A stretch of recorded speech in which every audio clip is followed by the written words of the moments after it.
আসসালামু আলাইকুম, সবাইকে শুভেচ্ছা। আমি আরজি কিবরিয়া বলছি ইউটিউব চ্যানেল থেকে, যেই অরিজিনাল চ্যানেলে এই মুহূর্তে আপনারা আছেন। তো সবাইকে অনুষ্ঠান শোনার আগে বিনীতভাবে অনুরোধ করছি আমাদের চ্যানেলটি সাবস্ক্রাইব করবার জন্য। এখানে সাবস্ক্রাইব বাটনটি আছে, প্লিজ ক্লিক করবেন। পাশে একটা বেল বাটন আছে, বাটনটি অন করে নেবেন। সবার প্রতি রিকোয়েস্ট থাকছে। Thank you very much. ঋদ্ধ এবং একই সাথে আমরা খুব সম্মানিত বোধ করি, বিশেষ করে আমাদের ইউটিউবে আপনাদের পার্টিসিপেশন দেখে। আমি বিনীতভাবে অনুরোধ করব, যারা এই অনুষ্ঠানটি এই মুহূর্তে শুনছেন কিংবা এখন পর্যন্ত আমাদের ইউটিউবে সাবস্ক্রাইব করেননি, তাদেরকে আমাদের ইউটিউব চ্যানেলটিতে এসে সাবস্ক্রাইব করবার জন্য। কেন বলি?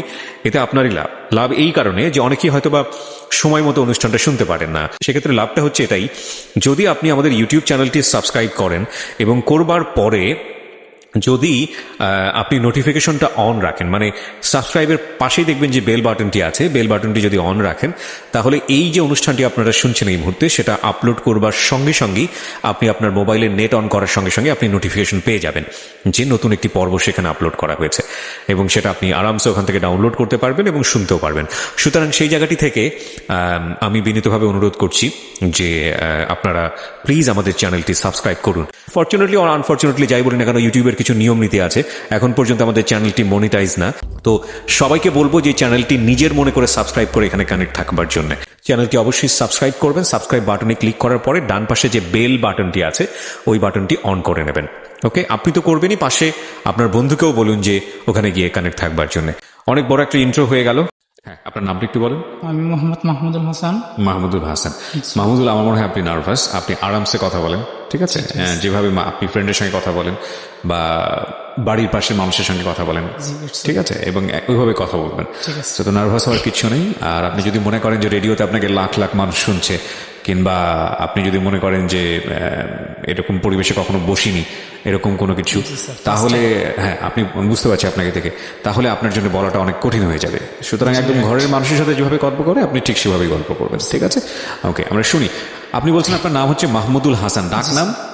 ডাক নাম সাগর বলে সবাই ডাকে। বয়স কত আপনার? আমার বয়স 18 হবে আর কি। এখন 18 বছর বয়স। কি গল্প আসলে, একেবারে ছোটবেলা থেকে শুরু করি। কোথায় বড় হয়েছে? আমি আমাদের গ্রামের বাড়িটা হচ্ছে সিরাজগঞ্জ বলে রাখি। আমার দাদু বাড়ি পাবনাতে, বাট আমার নানু বাড়ি সিরাজগঞ্জ। আমরা নানু বাড়িতেই থাকি ছোটবেলা থেকে। তো সেখানে আমার বেড়ে ওঠা। আমার বাবা, মানে এটা হচ্ছে আমার জন্মের আগে, আমার বাবা ঢাকাতে চাকরি করতো, সেটা কলা বাগানে। তো আমার আম্মু জায়গায় জব করতো গার্মেন্টসে ছোটবেলা থেকে।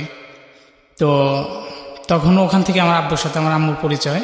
তো পরিচয় হওয়ার পরে, এটা আমার আম্মুর কাছে শোনা আর কি, পরিচয় হওয়ার পরে আমার দাদিরা নাকি দেখে আমার আম্মুকে অনেক পছন্দ করছে, লাইক করছে। মানে আমার আম্মু ছোটবেলা থেকে একটু নামাজ কালাম পড়তো, মানে ধার্মিক টাইপের ছিল, ধার্মিক।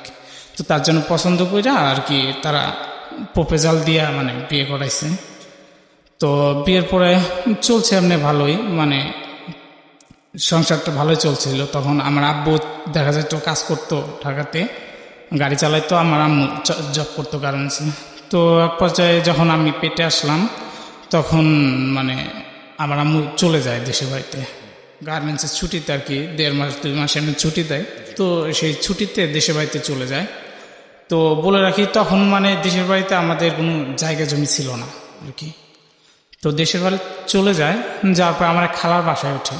মানে আমার খালার বাসা তো পার্শ্ববর্তী গ্রামে, তো আমার খালার বাসায় ওখানে যায়। তো বলে যে এমনি এমনি আসছি। তো পরে খালা, ওনাদের খুব একটা ঘর ছিল না, পার্শ্ববর্তী ছোট একটা ঘর। তো বলছে যে ঠিক আছে, তুই পাশেই থাকিস। নানু বাড়িতে গেছে আপনার মা, আপনি তখন পেটে? আমি পেটে। আচ্ছা, মানে ডেলিভারি হওয়ার জন্য আর কি নানু বাড়িতে গেছি। তো যাই হোক, আমি যখন হলাম, তো হওয়ার পরে আমার আব্বু চলে আসে, দেশেতে চলে আসে। জি, আপনি বড় সন্তান ফ্যামিলির? আমি ফ্যামিলির একমাত্র বড় সন্তান। জি। তো আমার আব্বু চলে আসে। তো আসার পরে দেখা যায় আমার আম্মু আব্বু দুজনে পরিশ্রম করে যে টাকা জমাতো, ওটা দিয়ে দেখা যায় তো মানে একটু জায়গা নিছে। তো দেখে যে এরকম থাকার তো জায়গা জমি না, একটা ছেলে সন্তান হয়েছে নানু বাড়িতে। এতদিন তো ঢাকাতেই থাকছোস, তো ওই যে একটু জায়গা জমি কিন। পরে আমার নানুরা সবাই মিলে একটু জায়গা দেখায় জায়গা কিনে দিল আর কি। এই জায়গায় 6 ডিসিমের মতো এতটুকু জায়গা, মানে আমাদের কোনো রকম থাকার জন্য। তো ওখানে ঘর বাড়ি করে ওখানে আমরা থাকতেছি। তো আমার আব্বু তখন মানে মেকানিক্যালের কাজ জানতো, তো মানে গ্যারেজে কাজ করতো, রিক্সা ভ্যান এগুলো সারতো। তো একটা দোকান দিয়েছে আমার আব্বু বাজারে পাশে। তো আমি তখন মোটামুটি ভালোই বড় হয়েছি। 7 বছর 6 বছর আমার এরকম হবে কিছু। তো আমি একটা স্কুলে ভর্তি করে দেওয়া হলো। আর আমার আব্বু দেখা যাচ্ছে গ্যারেজে কাজ করছে, তো আমাদের সংসারটা ভালোই চলছে। তো আমি তখন হয়তো ক্লাস 2তে বা 3তে পড়বো এমন কিছু, মানে সঠিক আর কি মনে হচ্ছে না, ওই 2 বা 3 এমন। তো আমার আব্বু তখন হুট করে দোকানটা বিক্রি করে দিল। আচ্ছা, বিক্রি মানে কিসের গ্যারেজ ছিল এটা? এটা হচ্ছে আপনার মানে রিক্সা ভ্যান এগুলো সারতো। তো আমার আব্বু মানে সেটা দিয়ে আর কি সংসার চলতো। তো আমার আব্বু হুট করে বিক্রি করে দিল সংসার, মানে গ্যাসটা কোনো ইস্যু ছাড়াই, মানে কি কারণ সেটা না বলে এমনিতে মানে বিক্রি করে দিল। আসলে বলে রাখি মানে ওই দোকানটা যে দেওয়া হয়েছে, মানে ওই দোকানের জন্য লোন নেওয়া হয়েছিল মানে 35,000 টাকা। তো দেখা গেল 2-4 মাস কিস্তি চালানো হয় নাই, মানে তার আগে দোকানটা, এখন কিস্তিটা কিন্তু ঠিকই টানতে হবে। তো দেখা গেল ওইটা ছাড়া আর কোনো ওয়ে নাই কিস্তিটা টানার মতো। তো মানে ওখান থেকে যা খরচ আছে সেটাতে চাল ডাল কিনতেছে, আর কিছু টাকা জমায় রেখে মাস শেষে কিস্তি দিচ্ছে মানে। তো হুট করে বিক্রি করে দিল। তো আমার আম্মু বললো যে কি ব্যাপারে এমনি তুমি এটা বিক্রি করে দিলা, তো এখন সংসারটা চলবে কেমনে আর কিস্তিটা কেমনে দেবো? তো আমার আব্বু কিছু বলে না, এমনি একটু রাগারাগি পরে 2 থেকে 3 দিন মানে এমনি থাকার পরে একটু মন মেলামেলি আমার আব্বু আমার সাথে। তো হুট করে আমার আব্বু কিছু না বলে চলে যায়, মানে ঢাকাতে আর কি চলে আসে। তো সেই যে চলে আসে মানে সেদিনকে আমার কান্নাকাটি করতেছে আমি যে আব্বু কিছু বইলা যায়। বয়স তখন কত? আমার বয়স 7 বছর। ক্লাস 2তে পড়েন? জি, ক্লাস 2তে পড়ি, 7 বছর বয়স হবে। তো আমার মানে আম্মু বলতেছে কি ব্যাপার গেল কোথায়, মানে আমাদের যারা মানে কাজিন ছিল মানে আত্মীয় স্বজন যারা ছিল তাদের সবার বাসায় মানে খোঁজ নেওয়া হইলো, বাট কোনো পাওয়া গেল না যে সে গেছে ওখানে। তো গেল কই, এইভাবে দেখা যাচ্ছে 1 দিন 2 দিন 4 দিন চলে যাচ্ছে, কোনো ফোন টোন কিচ্ছু নাই, কোনো যোগাযোগও নাই। এইভাবে থাকতে থাকতে এই যে আব্বু যে চলে গেল আর ফিরে আসা নাই। তো এর মধ্যে দেখা যাচ্ছে 1 মাস 2 মাস চলে যাচ্ছে, কিন্তু ওইদিকে স্যার কিস্তিটা যে আছে ওটা কিন্তু ঠিকই টানতে হচ্ছে। তারা তো আর সেটা মানবে না যে সে কোথায় গেল বা কি করলো, বাট তাদেরই হচ্ছে তাদের কাছ থেকে টাকা নিচ্ছে, তাকে দিতে হবে। তো আমার মা এই যে একটা প্যারার ভিতর পড়ে গেল যে সে কেমনে একটা মহিলা মানুষ এত টাকা 30 থেকে 35,000 টাকার কিস্তি, আবার সংসার। তখন করলো কি, আমার আম্মু ফার্স্ট কিস্তি হয়তো কারো কাছ থেকে ধার নিয়ে দিল, তো এখন সেকেন্ড টাইম কেমনে দিব? তো আমার আম্মু দেখলো যে একটা লোকের বাড়িতে কাজ করা শুরু করে দিল। তো এর ভিতরে আমাকে নিয়েও মানে তাদের অনেকটাই কষ্ট হয়ে যায়।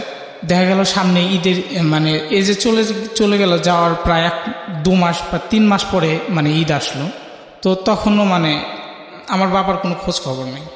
তো ঈদের সময় দেখা গেল সবাই নতুন কাপড় চোপড় পরে, মানে আমার থাকে না, তখন তো আর অতটা বোধ ছিল না যে নতুন কাপড় চোপড়, শুধু জানতাম কোথা থেকে আসবে সেটা জানি না, কিন্তু দিতে হবে নতুন কাপড় চোপড় এমন কিছু।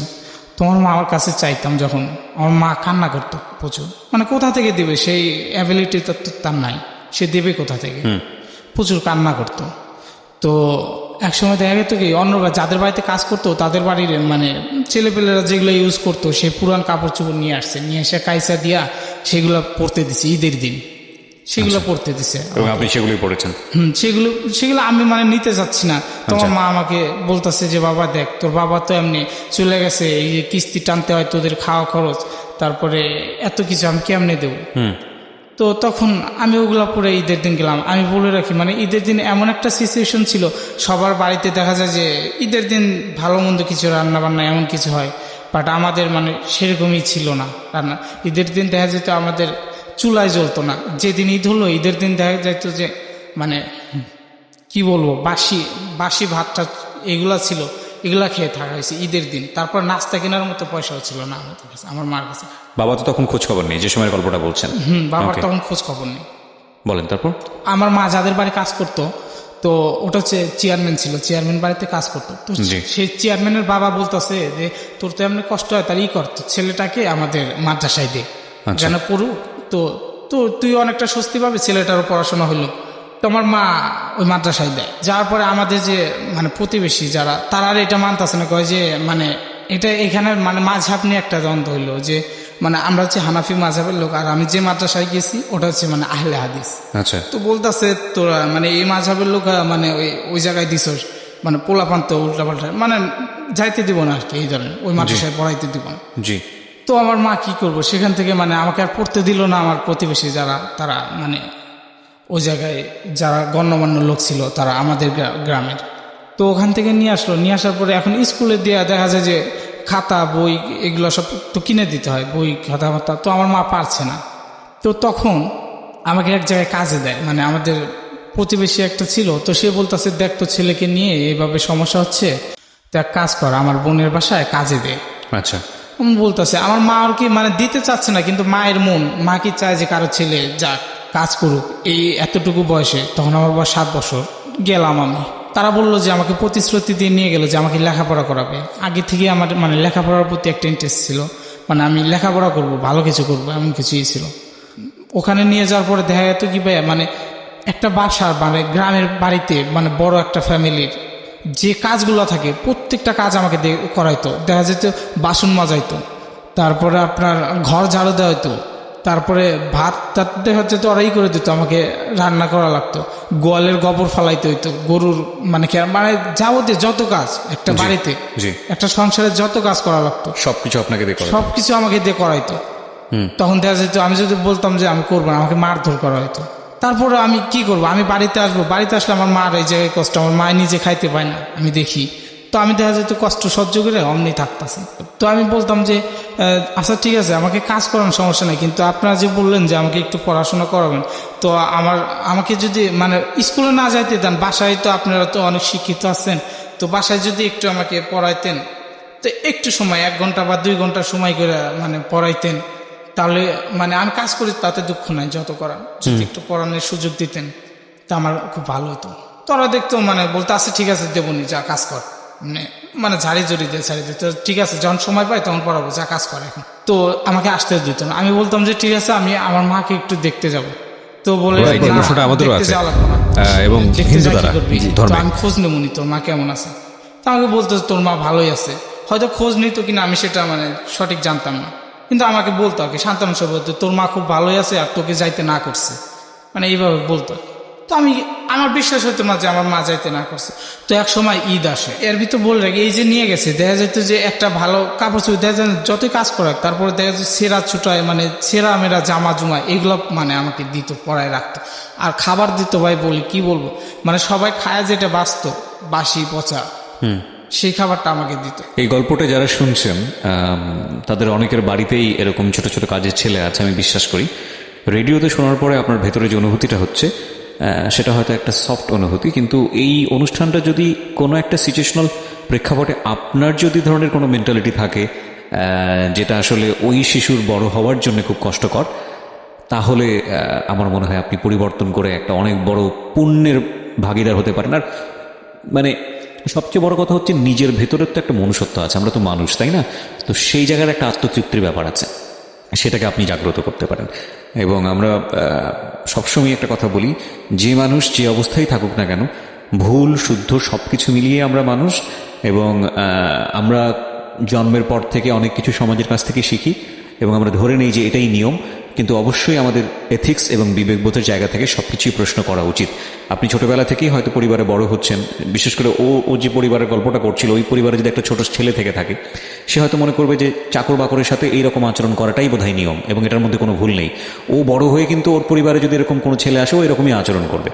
কিন্তু আমরা আসলে প্রতিনিয়তই সমাজের কাছ থেকে এটা শিখছি, এবং শিখছি বিনা বাক্য ব্যয়ে বিনা প্রশ্ন ব্যয়ে এটা শিখছি, কিন্তু মানবিক জায়গা থেকে আমাদের এই জিনিসগুলো নিয়ে প্রশ্ন করার আছে। সোশ্যাল সাইটে বিশেষ করে ফেসবুকে এরকম কোনো সেলিব্রিটির কোনো ছবি চলে আসলে, যে সেলিব্রিটি তো খাওয়া দাওয়া করছে, পাশে হয়তো কাজের মেয়েটা দাঁড়িয়ে আছে। আমি নিজেও একটা পোস্ট করেছিলাম কিছুদিন আগে, আমি একটা রেস্টুরেন্টে খাচ্ছিলাম এবং সেই রেস্টুরেন্টে আমি দেখলাম যে বাবা খাচ্ছে, মা খাচ্ছে, ছোট একটা বাচ্চা সেও খাচ্ছে, এবং কাজের মেয়েটাকে তারা যেটা করেছে টেবিলের পাশে বসিয়ে উল্টো দিক করে ঘুরে বসতে বলেছে। চিন্তা করে দেখুন কতটা ভয়ানক হতে পারে, কতটা ভয়ানক পাশবিক নির্লজ্জ মানসিকতা হতে পারে। এরকম রেস্টুরেন্টে সাধারণত শিক্ষিত মানুষরাই যায়, এরকম রেস্টুরেন্টে সাধারণত পড়াশোনাওয়ালা মানুষ, পয়সাদার মানুষ যারা তারাই যায়। তো শিক্ষিত পড়াশোনা বিশ্ববিদ্যালয়ে পড়ুয়া একটা মানুষের বিবেক আর 10টা মানুষের চেয়ে একটু ডিফারেন্ট হবে, ভালো হবে, এটাই তো আমরা এক্সপেক্ট করি তাই না? তো সেরকম একটা পরিবারের কর্তা যিনি তিনি খাচ্ছেন, পরিবারের কর্ত্রী যিনি মানে যিনি সংসার সামলান, আমি তার ওয়াইফের কথা বলছি, তিনি খাচ্ছেন, তাদের একটা ছোট বাচ্চা আছে সেও খাচ্ছে, এবং এই টেবিলেই একটা চেয়ার উল্টো দিক করে ঘুরিয়ে রাখা, সেখানে কাজের মেয়েটাকে বসিয়ে রাখা হয়েছে। আমরা কি মানুষ? এই ছবিটা যখন ফেসবুকে আমি ছাড়লাম, সেখানে বিভিন্ন রকমের কমেন্টস এসছে, আজে বাজে গালি এসছে, এবং ফেসবুকের কথাটা আমি এই কারণেই বলছি, যারা গালি দিয়েছেন, যারা বকা দিয়েছেন ওই ফ্যামিলিটিকে, তাদের মধ্যে অনেকেই এরকম করেন। আমরা সোশ্যাল সাইটে এসে যতটা ভদ্র এবং অভদ্র হই, আমি আবার সেন্টেন্সটা রিপিট করছি, যতটা ভদ্র, বিবেকবান এবং অভদ্র হই, আমাদের ব্যক্তি জীবনে আমরা সেটা নই, আসলেই নই। এই কারণে আমরা এটাকে খুব গুরুত্ব সহকারে নেই না, হয়তো ইদানিং নেওয়া শুরু করছি, নেই না আসলে। এবং যে কারণেই অনেক সময় আমরা যে আচরণটা করা উচিত সেটা বুঝে উঠতে পারি না, হ্যাঁ, এবং যেটা এক্সপেক্টেড সেটা বুঝে উঠতে পারি না। তো সেই জায়গাটা থেকে আমি সবাইকে রিকোয়েস্ট করব যে বিশেষ করে মানুষের প্রতি আচরণ, ঘরের মানুষ, এবং সে কিন্তু আপনার ফ্যামিলি মেম্বার, যেই বাচ্চাটা আপনার বাসায় কাজ করছে, যদিও তো আইনত আমি জানি যে শিশুশ্রম বৈধ না, তারপরেও আমি একটু সুযোগ পেয়েছি বলে একটু এই জায়গাটা একটু বললাম যে যদি কখনো এরকম হয়, এই বাচ্চাটাকে আপনি একটা মানবিক মর্যাদায় বড় করুন। মানবিক মর্যাদা, আমি বলছি না যে আপনার সন্তানকে আপনি যাই খাওয়াবেন ওকেও তাই খাওয়ান, এটা হয়তো আপনার জায়গা থেকে সম্ভব না। আপনার সন্তানকে যেভাবে ট্রিট করবেন ওকেও সেভাবে ট্রিট করবেন, যদিও ধর্মে সে কথাটাই বলা আছে, কিন্তু অ্যাটলিস্ট মানবিক আচরণটা করুন। হ্যাঁ, এবং এই মানবিক আচরণটা এমনও হতে পারে যে কার ভাগ্যে আসলে কি লেখা আছে আমরা তো জানি না, যে আপনার সন্তান হয়তো আপনাকে আপনার বৃদ্ধ বয়সে সেভাবে হয়তো বা আপনার দিকে ফিরেও তাকালো না, কিন্তু আপনার এই ঘরের ভৃত্য হয়তো সন্তানের চেয়েও অনেক ভালো কিছু করলো। কারণ ওকে যদি আপনি ভালো আচরণ করেন, এবং ও কিন্তু ফিলটা পাবে যে আমার সাথে তো এরকম আচরণটা করার কথা না, কিন্তু আমার সঙ্গে সে এত ভালো আচরণ করছে, সুতরাং এটার রিটার্ন আমাকে দিতে হবে।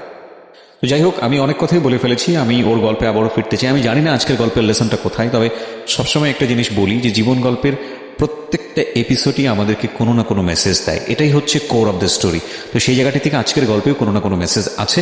আশা করছি ধৈর্য ধরে আমার সঙ্গে থাকবেন, এবং সবাইকে রিকোয়েস্ট করছি আমাদের ইউটিউব চ্যানেলটিতে চলে আসার জন্য। সাবস্ক্রাইব তো অবশ্যই করবেন, পাশের যে নোটিফিকেশন বা বেল বাটনটি আছে এটা অন করে দেবেন, এতে সুবিধা আপনারই হবে। এবং আজকে জীবন গল্প নিয়ে আমার সঙ্গে রয়েছেন যিনি, তিনি মাহমুদুল হাসান, এবং ওনার নিকনেম মানে ডাকনাম হচ্ছে সাগর। বলুন তারপর। তো 1 বছর পরে ঈদ চলে আসলো, তো আমি বলতেছি আমি বাড়িতে যাব। তো বলতেছে না, কেন যাবি, বাড়িতে যাবি, ঈদের দিন এরকম মানে মানুষজন আসবে, অনেক লোকজন আসবে, তো অনেক গ্যামজাম থাকবে, একটু কাজ বাজ করতে হবে, তো তুই ঈদের পরের দিন যাস। তো আমি অনেক কান্নাকাটি করতেছি। তো যখন দেখছি তারা আমাকে আর মানাতে পারছে না, কিছুতেই মানে বুঝাতে পারছে না, তো তখন মানে এক পর্যায়ে রাজি হয় যে আচ্ছা ঠিক আছে যাস। তো যাবি কেন, ঈদের দিন যাবি, ঈদের আগের দিন যাইতে পারবি না। তো ঈদের দিন দেখা যায় তো বাড়ির সব কাজ, অনেক সকালে উঠছি, ওইটা যতগুলো কাজ আছে মানে কাজ সব কিছু কমপ্লিট কইরা তারপরে সবাই মাঠে নামাজে যাচ্ছে, তখন মানে আমাকে যে নিয়ে গেছিল কাজে, ওর গাড়ি আছে মোটর সাইকেল, তো মোটর সাইকেলে উঠাইয়া রাস্তায় নামাই দিল, রাস্তা থেকে একটু দূরে আমাদের বাড়ি। তো আমাকে যখন নামাই দিল দেখি সবাই মাঠে যাচ্ছে, তো নামাই দিয়ে আমার হাতে 150 কি 200 টাকা দিল, দিয়ে বলতেছে ঠিক আছে যা তুই, তো যাস, আমি তোকে আবার নিতে আসবো নি। তো আমি বললাম আমি কিন্তু আজকে বা 2-4 দিনের ভিতরে আমি আর যাবো না। তো আমি চলে গেলাম। আমি তো খুশি যে আমার নামাজ দিয়েছি, এতদিন পরে বাড়িতে আসলাম, সবাই মাঠে যাচ্ছে, তো আমি দৌড়ায় বাড়িতে গেছি।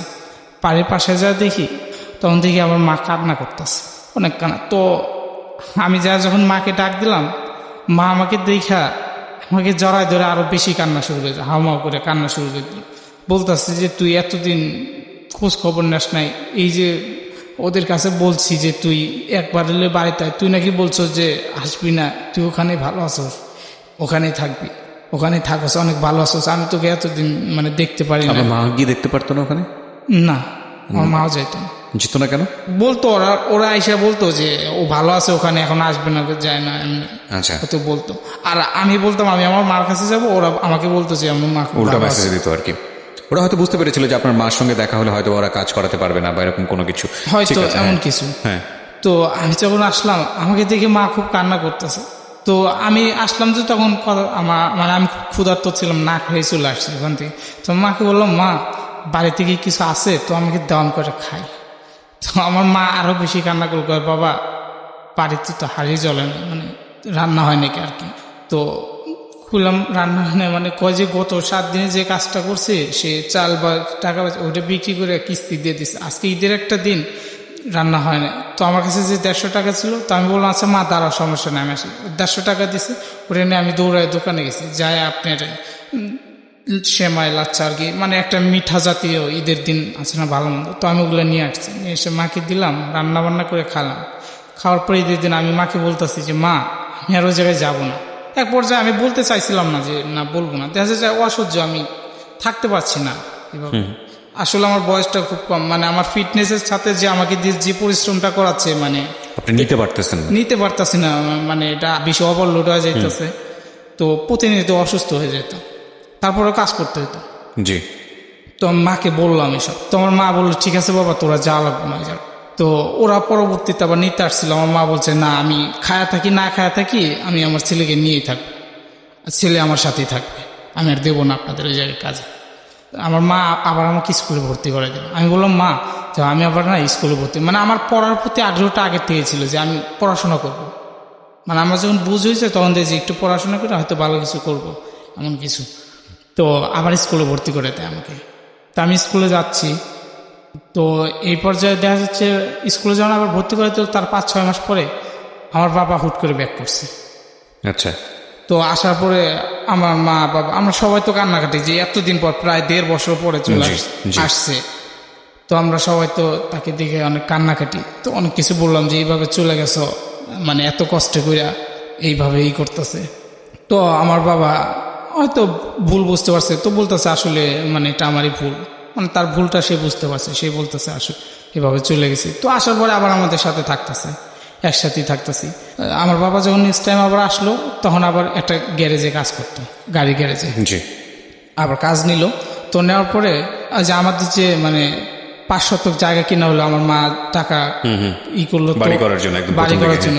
তো বাড়ি করলাম 5 শতক জায়গা নিয়ে। তো এই জায়গায় বলি, মানে আমাদের বাড়িটা যে করছি তার বাড়ির পাশে, মানে আমি সেই ভদ্রলোকটার নাম বলবো না, হয়তো মানে সেই সমাজে গণ্যমান্য একটা লোক, তার নাম বললে হয়তো সম্মান ক্ষুণ্ণ হবে, আমি চাচ্ছি না তার সম্মান ক্ষুণ্ণ, বাট আমার সাথে যেটা করছে আমি সেটা বলতেছি। তার জায়গাটা অনেক ছিল, বাট আমাদের যে 6 শতক জায়গাটা নিছি না, মানে এই জায়গাটার কারণে ওর বাড়িটা আর কি একটু অগোছানো লাগে, মানে প্লেসমেন্টটা ঠিক মতো হয় না, অগোছানো লাগে। তার কারণে এই যে একটা শত্রুতা। আর দেখা যেত কি, বাড়িতে আমরা ঘুমাচ্ছি, রাত্রে ঠিক মতো ঘুমাইতে যেত না, ঢিল মারতো চালে। তারপরে আবার দেখা যেত মানে আশেপাশে চতুর্পাশে ওর জায়গায় বেড়া দিয়ে রাখতো, এখান থেকে যাইতে পারবে না। বাট আমরা তো অসহায়, মানে তারা হচ্ছে সম্মানের একটা মানে সম্মানীয় লোক, গ্রামে পাওয়ারফুল লোক। দেখা যেত আমরা যদি কার কাছে বিচার দেবো, বলবো গ্রামের যারা মাতবর আছে তাদের কাছে বলবো, তারা তো মাতবরদের একজন। তো তাদের কাছে বললে লাভ কি, কোনো পাওয়া যেত না, ওখান থেকে কোনো ফিডব্যাক পাওয়া যেত না। এই যে তোর মুরগি আমার বাসায় আসলো কেন, আমার বাড়িতে আসলো কেন, আমার ধান খাইলো কেন, এই নিয়ে ছোটখাটো বিষয় নিয়ে না লাগছে লাগে। আমার মাকে খুব মারে, প্রচন্ড মারে, মারার পরে মাথা মাথা ফাইটে যায় আমার মার। এটা মানে আমার বাবা প্যাক করার পরে আচ্ছা যখন আসলো, তো আমার মার মাথা মুথা একদম ফাইটে দেয়। ফাটার পরে আমার মাকে হসপিটালে নিয়ে যায় চিকিৎসা করার পরে এটা গ্রামের 10 জনকে জানাই কি লাভ, কোনো রেসপন্স নাই। তো এক পর্যায়ে আমরা ওই জায়গাটা ছেড়ে চলে আসি, মানে বাধ্যতামূলক দিতে হয়। তারপরে আমরা ওখান থেকে জায়গাটা বিক্রি করে দিই ওদের কাছে, বাধ্যতামূলক ওদের কাছে বিক্রি করে দিয়ে আমরা চলে গেলাম আর এক জায়গায়। মানে ওই জায়গায় আরো পার্শ্ববর্তী গ্রামে আমার এক নানা ছিল, মানে আমার আপন নানা চাচাতো ভাই, ওর জায়গার পাশে একটু জায়গা ছিল, ওখানে আবার জায়গা কিনলাম। এখানে যে জায়গাটা বিক্রি করলাম, এইটার ব্যাংকে থেকে আবার কিছু লোন নিলাম। আচ্ছা। লোন নিয়ে, কিন্তু আমাদের সেরকম অ্যাবিলিটি ছিল না, হয়তো গ্রামের আমার নানা তারা বললা যে ঠিক আছে জামিনদার হয়ে নিয়ে দিয়া আবার একটু জায়গা কিনলো। আচ্ছা। কেনার পরে ওই জায়গায় থাকতেছে। তো থাকার পরে না এইভাবে প্রায় আমি স্কুলে যাচ্ছি, আমি তখন ক্লাস 5-এ হয়তো পড়ি। তো আমার বাবা আবার চলে যায়, নিরুদ্দেশ আগের মতো লাপাত্তা, কোথায় গেছে মানে কোনো নেই, খোঁজ নাই। তো আবারও সেই যেই আগের মতোই দুর্দশা। আমার মা দেখা যেত লোকের বাড়িতে কাজ করতেছে। তো তখন আবার বলে রাখে আমার আর একটা ভাই হয়েছে, এর ভিতর আমার আর একটা ছোট ভাই হয়েছে। আমার আব্বু যখন আবার ব্যাক করলো না, তখন আমার আর একটা ছোট ভাই। দেখা যেত আগে আমি একা ছিলাম, এখন আমার আর একটা ছোট ভাই। তো আমাকেই দেখবে নাকি, সে তো আরো ছোট ছেলে, তো আরো খরচ বেশি। তো তখন করতো কি, আমি নিয়ে থাকতাম, আমার মা দেখা যেত যে এক বেলা বা হাফ বেলা কাজ করতো, কাজ করে নিয়ে আসতো, সেটাই খাইতাম। তো একদিন আমার মার প্রচুর জ্বর হয়, অসুস্থ, কাজে যাইতে পারে না। তো প্রায় 1-2 দিন জ্বর থাকে। এখন যে ডাক্তারের কাছে যাবে একটা ওষুধ কিনবো, সেই টাকাটাও কাছে নেই। আচ্ছা। একটা ওষুধ কেনার টাকাটা পর্যন্ত নাই। তো তখন আমার মা অসুস্থ 2 দিন ধরে, 2 দিন যে অসুস্থ, এই 2 দিনের একটা মুঠ মানে দানাও আমরা খাইতে পারি না। আমাদের চুলায় হাড়ি দাও না, কারণ কোথা থেকে আসবে। আমার মা কাজ করতো, তারপরে নিয়ে আসতো, তারপরে তো খাওয়াইতো, কিন্তু কাজ করতে পারতেছে না, কেমনে খাওয়াইবো। তো আমরা না, আমি স্কুলে যেতাম, আমার ছোট ভাই কিন্তু স্কুল থেকে এসে মার কাছে শুধু খাবার চাইতাম, আমার মা না মুখ ঘুরে শুধু কান্না করতো, মানে কোথায় থেকে দিবে, দিতে পারতেছে না, কান্না করতো। একদিন মানে এইভাবে মার কাছে কান্না করতেছে, মা আমি তোর খুব ক্ষুধা লাগছে, একটু খাইতে মাইতে দাও, এমনি কিছু কান্না করি। মা কোন কথা বল না, কান্না করতে করতে আমি ঘুমাই গেছি, ছোট ভাই ঘুমাই। আমার মা সেই অসুস্থ শরীর না, তখন বন্যা ছিল, মানে এই কোমর পানি ভাঙিয়া মানুষের বাড়িতে গেছে, যা কাজ করছে। তো কাজ করে দিয়েছে, খাইতে দিছে। তো আমরা ঘুম থেকে জাগ না পাই, দেখি মা নাই, কান্না করতেছে। তো একটু পরে দেখি কি, মানে বাড়ির আঙিনায় তাকায় দেখি আমার মা কোমর পানি ভাইয়া মাথায়, অন্যের বাড়ি যে কাজ করছে ভাত খাইতে দিচ্ছে, সেই ভাতের থালা মাথায় নিয়ে কোমর পানি ভাইয়া নিয়ে আসতেছে সেই অসুস্থ শরীরে। মানে কি করবে, সে নিরুপায়। আমার ছেলে অসুস্থ, মানে আমার ছেলে তো আমি খাইতে পারতেছে না, খেতে তো দিতে হবে, সে অসুস্থ, সেটা দেখতেছে না। তো এরকম মাথায় ভাতের থালা নিয়ে কোমর পানি ভাইয়া নিয়ে এসে ভাত নিয়ে এসে সেই ভাত আমাদেরকে খাওয়াইল। তো খাওয়া দাওয়া এইভাবে দেখি আর কয়দিন চলবো। তো আমার মা আবার পাশের বাড়ির আর একটা লোক অফার দিল যে তো ছেলেটাকে কাজে দে। এবার তো একটু বড় সড়ো হয়েছে, তখন আমার মা বলতেছে বাবা, মানে তখন ঢাকাতে, এটা হচ্ছে আপনার খিলগাঁও ওইদিকে একটা বাসায়। তো বলতেছে যে কাজে দে, ওখানে অনেক ভালো থাকবে, লোকেরা অনেক বড় লোক মানুষ, তো তোকেও দেখাশোনা করবে আর টাকা পয়সাও দিবে, তোর ছেলে অনেক ভালো থাকবে লেখাপড়া। তো আমার মা বললো যে ঠিক আছে যা। আমি গেলাম। তো ওখানে যাওয়ার পরে তো ওখানে কাজে গেলাম যখন, আমার কাজ ছিল হয়তো মানে গাড়ি মাড়ি মুছতাম, গাড়ি যখন ওরা আসতো অফিস শেষে গেটটা খুলে দিতাম, গাড়ি ঢুকাইতাম, এতটুকু। তো ওরা বেশ মাসখানেক থাকলাম ভালোই, মানে ওখানে যে মানে বাড়িয়ালি যে ছিল সেই আন্টিটা, উনি খুব ভালো ছিল, নানি বলতাম ওই নানিটা, বাট ওনার ছেলেরা আমার সাথে খুব খারাপ ব্যবহার করতো, একটা ছেলে। তো ওই ছেলেটা দেখা যেত কি, হয়তো সকালবেলা সে গাড়ি বের করবে না, আমি আমার রুমে আছি, একটু দেরি হইতো, মানে আমাকে নক করবে, যদি নক করতো, যখনই নক করতো তখনই মারতো, নক করা লাগবে কেন, আচ্ছা তুই নক করা বসে থাকিস কেন, আগে আসতে পারিস না, তোর নক করে ডেকে নিয়ে আসা লাগবে। তাই যেতে মারতো আমাকে, এরকম মানে চর থাপ্পড় দিত, মারতো। তো একদিন না মানে সে আসছে, তো আমি আবার 3 তলায় গেছি, ওর আর এক ভাইয়ের বাসায় আমি বাজারের জন্য দিছে, বাজারটা নিয়ে 3 তলায় গেছি। তো ওই ছোট ভাই আসছে, আসার পরে আমার গেট খুলতে দেরি হয়েছে। তো উনি আইসা যখন খুলে দিছি, আইসা ভিতরে গাড়িটা ঢুকায় বেত নিয়ে 3-4টা বেত এক জায়গায় করে নিয়ে আমার মারছে প্রচুর, একদম মারতে মারতে উঠোনে ফালাই দিছে যে তুই, আমি গেটে এতক্ষণ ধরে দাঁড়ায় আছি, তুই গেছিলি কই, এই বলে মানে প্রচুর মারধর করছে আমাকে। মারধর করার পরে আমি কি করব, মানে ওখানে থাকতে হবে আর কি, না থেকে তো উপায় নেই, সে আগের মতোই। তো আমি মারধর খায় ওখানে থাকতাম। তো থাকার পরে দেখা যেত ওখান থেকে কিছু টাকা পেতাম, তো ওই টাকাটা বাড়িতে দিলে আমার মা আগে, মানে আগে যেখানে করতাম ও টাকা পয়সা দিত, এবার মারধর করতো, বাট মানে ওর টাকা পয়সা দিত কিছু, সেটা মাকে দিলে কিস্তিটা চালাতে পারতো, মানে মার সংসারটা মোটামুটি ভালোই চলতো, আমার ছোট ভাইকে নিয়ে ভালোই চালাইতে পারতো, আমি কিছু টাকা দিতাম। তো তারপরে দেখতাম যে যত কষ্ট হোক এখানে থাকবো। তো একদিন আমাকে পাঠাইছে হচ্ছে আপনার মুরগি আনতে, বুঝছেন, তো মুরগি আনার জন্য বাসায় যা মুরগি নিয়ে আসে। তো মুরগি আনতেছি, মুরগির দাম হয়তো 300 টাকা ছিল, হয়তো কেজিতে আজকে হিসাব আসছে 300 টাকা। তো উনি আমার কাছে পাঠাইতেছিল 200 টাকা, মানে এমন কিছু। আমি মুরগিটা নিয়ে আসছি, হয়তো বাকি থেকে 50 টাকা বাকি রেখে আসছি। আসার পরে ওনাকে এসে বলছি যে আসলে মানে মুরগির দাম তো 300 টাকা হয়েছে, আপনি তো 250 টাকা দিয়েছিলেন, মানে 50 টাকা বাকি রেখে আসছি। তো সে হয়তো তার খেয়াল ছিল না কি সেটা জানি না, সে বলতেছে তোরে না আমি 300 টাকা দিলাম, 50 টাকা আবার কি করলি তুই, মানে মিথ্যাটা বলতেছিস কি করলি 50 টাকা বল। পরে রুমের ভিতর ঢুকাইয়া আমারে মানে 50 টাকার জন্য এমন মারা মারে 4-5টা, মানে দেখা যেত যখন মাঝে মাঝে মারতো না, আমি চিল্লাফাল্লা করতাম, ওর মা উপর থেকে নেমে আসতো, নেমে এসে হয়তো ঠেকাইতো, ওর মা খুব ভালো মানুষ ছিল, জি। তো থামাইতো যে ঠিক আছে তুই ছেলেটাকে এইভাবে মারস কেনা, যাই হোক ভুল করতেই পারে, তাই ওকে মারতে হবে এমন কিছু, মানে ওর মা খুব ভালো ছিল। তো সেদিন করে কি দরজা লাগায়, মানে যাতে কেউ না আসতে পারে, দরজা লাগায় আমাকে এত মারে জায়গায় জায়গায় ফাইটা ফুটে যায়, এখনো সেই দাগ আছে, একবার মাইরা রক্তাক্ত করে ফেলায়। মানে যখন দেখতেছে যে মানে তার যতক্ষণ মানে খায়েশ না মিটতেছে ততক্ষণ মারতেইছে। তো মার এইভাবে এক পর্যায়ে যখন আমি সেন্সলেস হয়ে গেলাম, তখন সে দরজাটা খুলে দিয়ে চলে আসে। তো তারপর হয়তো আমাকে পানি ঢাইলা সুস্থ করা হলো। তো তারপরে এইভাবে যখন সেদিন মারধর করলো, সেন্সলেস হয়ে গেলাম। তো তারপরে ওরা চিকিৎসাপাতি করলো, মানে ওনার মা এসে তোকে প্রচুর বোকা জোগাতে, একটা ছেলে ভুল করলে এইভাবে মারতে হয়।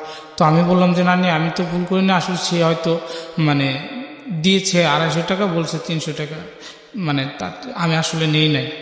কয় যে এইটুকু 50 টাকার জন্য এইভাবে একটা ছেলেকে এইভাবে মারতে হবে নাকি। তো তারপরে চলে গেল, আমি অসুস্থ ছিলাম। তো সুস্থ হওয়ার পরে কিছুদিন পরে আমি মানে একদিন বাসার ছাদে ফুলের টপে পানি দিতে গেছি, নিচ দিয়ে। তো পানি দিতে গিয়ে রাস্তার পাশেই তো বাসাটা, তো হয়তো পাইপ দিয়ে ফুলের টপে পানি দিতেছি, একটু পানি নিচে পড়ছে। তো নিচ দিয়ে যাচ্ছিল সে ওই এলাকার যে মানে ছাত্রলীগ ছিল, ছাত্রলীগের যে মেন নেতা ছিল তার ভাতিজা, একমাত্র ভাতিজা নিচ দিয়ে যাচ্ছিল। তো ওর শরীরে একটু পানি পড়ছে। পানি পড়ার পরে নিচ থেকে অনেক গালাগালি করতেছে, বুঝছেন। গালাগালি পড়ার পরে আমি একটু নিচ দিকে তাকাইছি, তাকাই দিয়ে গালাগালি করতেছে। পরে বললাম যে আমি তো ভাইয়া আসলে আপনাকে দেখে পানিটা দেই নাই, এখানে ফালাই ফুলে পানি দিতেছি, হয়তো আপনার শরীরে মানে একটু পড়ছে, তো ভাই কিছু মনে করেন না। তখন করছে কি, এতটুকু ইটের আতলা তুইলা মানে ঢিল মারছে, নিচ থেকে উপর দিকে ঢিল মারছে। তো মারার পরে ঢিলটা আমার মাথায় পড়ছে, উপর দিকে ওইটা নিচ দিকে মাথায় পড়ছে। পরে আমার একটু রাগ হইলো। তারপরে আমি আবার করলাম কি, ওই ইটাটা তুইলা আমি আবার উপর থেকে নিচ দিক ছুঁড়ে দিচ্ছি। তো আমি আবার মানে তখন আমি একটু রাগেই মারছি আর কি। তখন হয়তো মানে সেইভাবে ভাবতাম না যে এটার জন্য হয়তো বড় কিছু হবে। তো ও এদিকে উপর দিকে তাকায় আছে। তো যখন ঢিলটা ছুটছি তখন ঢিলটা যাওয়ার চোখে পড়ে, বড় একটা ইটের আদলা উপর থেকে মারছে, ওই দিক তাকায় আছে, চোখে যা লাগছে। লাগার পরে তো চোখ দিয়ে ব্লাড হইতেছে, ও নগদ ওই জায়গায় পড়ে গেছে। আমি তো ভয় যে আল্লাহ কি করলাম, এটা একদম বিকৃত হয়ে গেছে, সেইটা হয়তো গেছে এমন কিছু।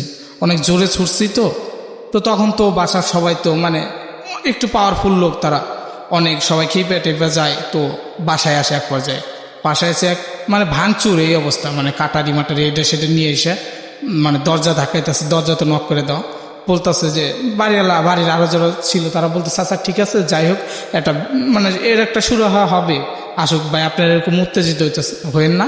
তোরা বলতেছে যে ছেলেটাকে বের করে দেয়, তারপরে বিচার যা করা লাগে আমরা করতেছি, কিন্তু ছেলেটাকে দিতে হবে। মানে ওরা উশৃঙ্খল হয়ে গেছে এক পর্যায়ে কাটায়। তো আমি তো ভয়, কি করব। পরে ওরা আসে, উপরে আসে আমাকে খুঁজতে। তো আমি তো ভয় করছি কি, মানে ছাদে যে টাঙ্কি থাকে টাঙ্কির ভিতরে ফলাইছি যাতে আমার আর না পায় খুঁজে। তো তখন ওরা মানে খুঁজা মুজা যায় আর পায় না পায়া আমাকে খুঁজা পায় না। পরে নিচে যায়, মানে ওরা তো নিচে দেখা যায় এক পর্যায়ে মানে ওই জায়গা থেকে নড়তাইছে না, এমন অবস্থা। 3-4 ঘন্টা হয়ে যাইতেছে ওই জায়গায় বসে আছে, ওকে দিতে হবে, ওদের কথা হলো যে ওকে বের করে দিতে হবে। তো তখন মানে ওই আমি যে বাসায় কাজ করতাম না, ওই বাসার মালিক একজন ছিল চক্ষু মানে বিশেষজ্ঞ ডাক্তার। তো উনি ইমিডিয়েটলি ওনাকে নিয়ে হসপিটালে যায়। যাওয়ার পরে মানে অপারেশন থিয়েটারে নিয়ে দেখে মানে চোখ একটা এটা বাতিল আর কি। আচ্ছা, চোখটাই পুরা হয়ে গেছে, নষ্ট হয়ে গেছে, একটা চোখ কানা। তো এক চোখ অন্ধ হয়ে গেছে। তখন তো ওরা তো আরো বেশি বিগড়ে গেছে। তো তখন তো বাসায় ফোন দিয়ে বলতেছে মানে আমার নানির যে আম্মু এমন এমন কথা, ছেলেটার চোখ তো ওইটা নষ্ট, একবার বাতিল হয়ে গেছে। এই নিউজটা তো ওরা শুনলে তো আরো বিক্রি। তো এখন কি করবো, ও কই? ওরা বলছে যে ওরে তো খুঁজা পাইতেছে, ও গেছে কই। পরে আমি তো আবার টাঙ্কির ভিতরে পলাইছি, ওরা তো পুরো সাত খুঁজা দেখছে নাই। পরে আমি টাঙ্কির ভিতর থেকে বাইরে ছাদে দাঁড়ায় আছি। তো আমাকে আবার নিয়ে আসছিল আমার এক ভাই। ওই ভাই আবার মানে ওই জায়গায় পড়াশোনা করতো, ওই বাসার সাথে ম্যাচ ছিল, ওই ম্যাচে থাকতো। তো ওই ভাই নিজ দিয়ে যাইতেছে, আমি ডাকতেছি, শুনতেছে না উপর থেকে। পরে একটা ফুল ছুঁড়ে মারছে, মারার পর ওই ভাইয়ের সামনে বলছে, উপর দিকে তাকাইছে। তাকাইলে পরে আমি বললাম যে আমি ভাই এনে উপরে আসে। পরে সে আসে, মানে আইসা শুনে কেমনি কি বলে, এমনি এমনি কথা, তো এমনি ঢিল ছুটছে, ওর চোখ তো কানা হয়ে গেছে। তখন কি করব। তো ওই আপা বলতেছে যে মানে ওর ছোট ছেলে কয় ও আসার আগে ওদের তাড়াতাড়ি বাড়ি থেকে খেদাই দাও, বিদায় করে। তো ভাই বলতেছে এখন কি করবো, কই দিয়ে নিয়ে যাবো, সামনে তো বাড়ি করলে তো ওরা নিয়ে নি। তো আমারে করলো কি, বলে তুই অল্টপ কায়া এই পাশ দিয়ে মানে নর্দমার ভিতর দিয়ে পার হয়ে যায়। আচ্ছা, দিকতে যা। পরে আমারে নিয়ে সে বললো যে আমি এদিক দিয়ে আসি, নিয়ে যা আপনার খিলগাঁও নিয়ে আসলো। নিয়ে এসে ওই জায়গায় আইসে আমাকে কাপড় চুর কিনে দিল, মানে নোংরা হয়ে গেছে না, অনেক নোংরা আবর্জনা ভিতর দিয়ে চলে আসছে। তো কিনে দিয়ে বললো যে একটা ট্রেনের টিকিট কেটে বললো তুই বাড়িতে চলে যাবে। পরে আমি বাড়িতে চলে আসলাম। ওখান থেকে চলে আসার পরে মানে বাড়িতে যখন চলে আসলাম, আমার মা বললো যে কী ব্যাপার, আমার দেখে হুট করে কোনো কথা নেই বার্তা নেই চলে আসলে। আমি বললাম যে এমন এমন কথা, তেমন একটা অ্যাক্সিডেন্ট হয়েছে, তার জন্য আমি চলে আসছি। তো আবার বাড়িতে আসার পরে আবার আমি ওখানে আবার স্কুলে পড়তে এলাম। ভর্তি হওয়ার পরে তখন ওখানে ক্লাস 6-এ ভর্তি হইলাম। হওয়ার পরে 6 পড়লাম, 7-এ উঠলাম। 7-এ ওঠার পরে তখন দেখতেছে আমি মানে আমার লেখাপড়ার খরচ আরেকটু বেশি বাইরে যাইতেছে। আমার মা তো সেই অন্যের বাড়িতে আগের থেকে হাড় ভাঙা পরিশ্রম করতেছে, এভাবে আর কতদিন চলে না। তো আমার বলতেছে একবার যে বাবা তুই কর, এক জায়গায় খোঁজ পাইছি তোর বাবা নাকি ঢাকায় থাকে। মানে আমার বাবার সাথে একটা লোক গাড়ি চালাইতো, সে আবার আমাদের বাড়ি। তো সে এসে বলতেছে আমি তো এমনি মাহমুদুল্লাহ বাবার ওই জায়গায় একদিন দেখছি। আচ্ছা। তো আমার মা বললো যে বাবা তাহলে এক কাজ কর, তুই ওর সাথে যা দেখ তোর বাবারে মানে কোনো খুঁজা পাস কিনা। তো সে আমাকে নিয়ে যাইতে রাজি হলো। পরে তার সাথে আমি গেলাম, তখন আবার ঢাকায় আসলাম। তো তার সাথে ঢাকায় আসার পরে সে আমাকে দেখাই দিল আমার বাবার বাসা। আমি যখন হুট করে আমার বাবার সামনে থাকলাম, আমার বাবা তো অবাক যে কী ব্যাপার, হুট করে কোথায় থেকে এইভাবে আসলো। তো আমি বললাম বাবা এমনি কথা, তুই চলে আসছো, আমাদের এত কষ্ট এমনি। তো আমার বাবা কিছু বল না, আচ্ছা ঠিক আছে আইসো, বসো, খাওয়া দাওয়া করো, মানে একটু রেস্ট নাও, অনেকদিন পরে আসছো। মানে পরে খাওয়া দাওয়া করলাম, রেস্ট নেওয়ার পরে দেখি একটু পরে একটা মহিলা আসলো। তো আমি তখনও জানি না যে আমার বাবা বিয়ে করছে। তো আমি বললাম এইটাকে, পরে বলতেছে এটা তোমার আম্মু, আমি এখানে এসে আবার বিয়ে করছি। ওকে। তো আমি যে মানে অনেকটা কষ্টই পেলাম আসলে, এটার মাকে জানাইলাম না, যে হয়তো মা আরো কষ্ট পাবে জানানোর পর। তো ওনার একটা সন্তান ছিল, মানে এখানে বিয়ে করার পরে আরেকটা মেয়ে হয়েছে এই পক্ষে। তো আমার বাবা বলতেছে যে তুমি আসছো এখানে থাকো, ঠিক আছে আমি বাড়িতে টাকা পয়সা পাঠাবো, তো কিস্তি মিস্তি। তো আমি আসার পরে এই কথা বলার পরে বাবা কিছু টাকা পাঠাই দিল বাড়িতে, যে কিস্তি মিস্তি মানে চলাফেরা অনেক কষ্ট। তো 1,000 হয়তো টাকা পাঠাই দিল। দেওয়ার পরে তো আমাকে বলতেছে তুমি এখানেই থাকো। তো মাও বলতেছে আচ্ছা ঠিক আছে তোর বাবার কাছেই থাক, সমস্যা কি, তোর বাবা টাকা পয়সা পাঠায় বাড়িতে, একটু স্বস্তি হোক, কিস্তি মিস্তিও চালামনি, আমি চলবো একরকম, তুই থাক, তুই ভালো থাকতে পারবি ওই জায়গায়, তোর বাবার কাছেই থাক। তো বাবা এই জায়গায় থাকতাম। তো ওই যে আবার বিয়ে করছে, আমি ওনাকে আন্টি বলে ডাকতাম, মা বলতাম না কখন। আচ্ছা আচ্ছা। তো ওই আন্টির একটা মেয়ে ছিল ছোট। তো আমি যখন আসলাম তখন আমার বাবা বলতেছে যে তুমি ওর দেখাশোনা করো, তোমার আন্টি চাকরি করে। তখন আমাকে বাসায় রেখে আমি ওই ছেলেটা মানে একটা মা যেভাবে ছেলেটাকে মেয়ে লালন পালন করে, আমি ওই মেয়েটাকে সেইভাবে মানে দেখাশোনা করতাম। উনি চাকরি করতো, আন্টিটা চাকরি করতো, আমার বাবা কাজ করতো ডেলি লেবার।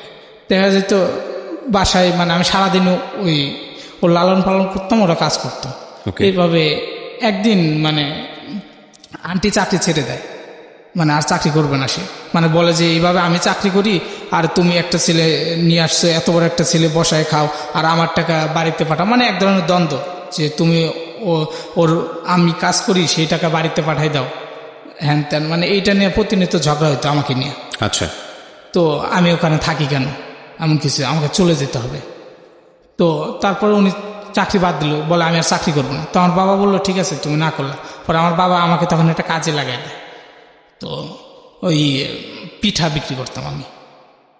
তো তখন কাজে লাগাই দেয়, আমি পিঠা বিক্রি করি, আমি কিছু টাকা মানে রোজগার করতাম, আমার বাবাই রোজগার করতো, উনি বাসায় বসে বসে খাইতো। তো খাইতো আর দেখা যেত যে আমার সাথে প্রতিনিয়ত খারাপ ব্যবহার করতো। আচ্ছা। একটু খারাপ বিহেভ করতো এই ধরনের। তো একদিন হুট করে কিনে যেন কি হয়েছে, আর সে আমারে মানে মারে প্রচুর। আমি তখন একটু তো মোটামুটি ভালো বড় হয়েছে, তো মারে। তা আমি এবার এইটা নিতে পারতাছি না যে সে আমাকে মারবে কেন। এইভাবে আমি কাজ করি, আমার বাবাই কাজ করে, সে বসে বসে খাইতেছে, আচ্ছা ঠিক আছে তাতেও সমস্যা নেই। সে আমার সাথে এইভাবে প্রতিনিয়ত খারাপ বিহেভ করে, আবার আজকে আমার মারলো। আমি না নিতে পারে আমি রাগের মারে তাকে একটু মার, আপনার সৎ মাকে 2-3টা মানে চড়থাপ্পড় দিই আর কি সেদিন। ওকে। তো তারপরে সে এইভাবে, তো বাবা আসলে বাবার সাথে এটা নিয়ে অনেক ঝগড়া হয়। সে দেখা যেত কি আমার আব্বুর সাথে প্রতিনিয়ত ঝগড়া হইতো, বুঝছেন, আমার আব্বুকে সে মারতো ধরে, এমন অবস্থা। মানে দুজন যখন ঝগড়া হইতো আমি থাকতাম না, দেখা যেত বাপ মায়ের ঝগড়া করতে, সেই জায়গায় তো থাকা সম্ভব না। দরজা লাগায় দুজন মানে হুড়াহুড়ি এক ধরনের পাড়াপাড়ি এরকম অবস্থা হইতো, ছোট একটা বিষয় নিয়ে। সে অনেক উশৃঙ্খল টাইপের ছিল আর কি একটু। তো আমার বাবার সাথে একদিন কি না যেন ঝগড়া হয়েছে। তো সে হুট করে করছে কি, মেয়েটারে মানে আমি যে প্রত্যেকদিন কাজ করে টাকা জমাইতাম না, সেটা এক জায়গায় রাখতাম। তো একদিন আব্বুর সাথে ঝগড়া হয়ে সেই টাকাটা নিয়ে সে চলে গেছে মেয়েটারে ফালায়। আচ্ছা।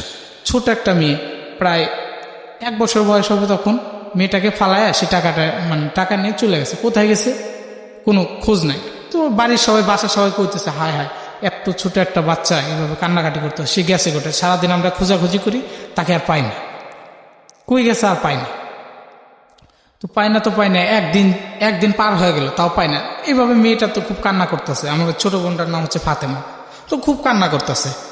তো পাই না, তো সবাই বলতেছে যে এইভাবে তো অনেক কষ্ট, এত ছোট একটা মেয়ে কেমনি কি করব। পরে আমি করলাম কি, 2 দিন চলে গেল, 3 দিন চলে গেল।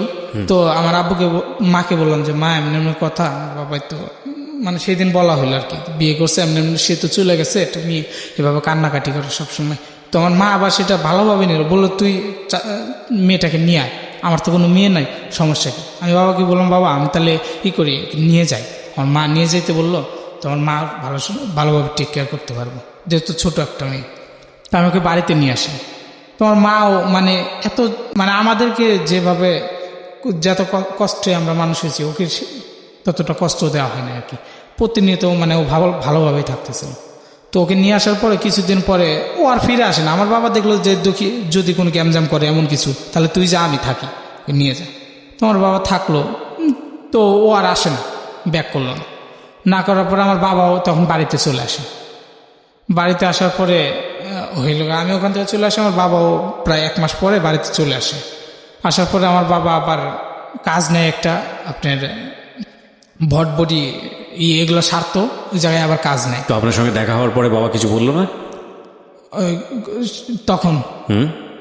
আমার পরে মানে আমার সাথে যে দেখা হলো, দেখা হওয়ার পরে আমার বাবার মানে বললো সেইভাবে এতদিন পরে দেখছিল, সেই দিন সেইভাবে মানে অনেক কিছু করলো। তো আমি বললাম যে তুমি এইভাবে ফেলায় আসছো আমাদেরকে থুইয়া, তোমার কি একটু মানে মায়া লাগে না, আমাদের দেখতে যাও না? তো বললে যে আসলে যাই না, মানে সে নিস্তব্ধ হয়ে থাকে, কথা বলতো না।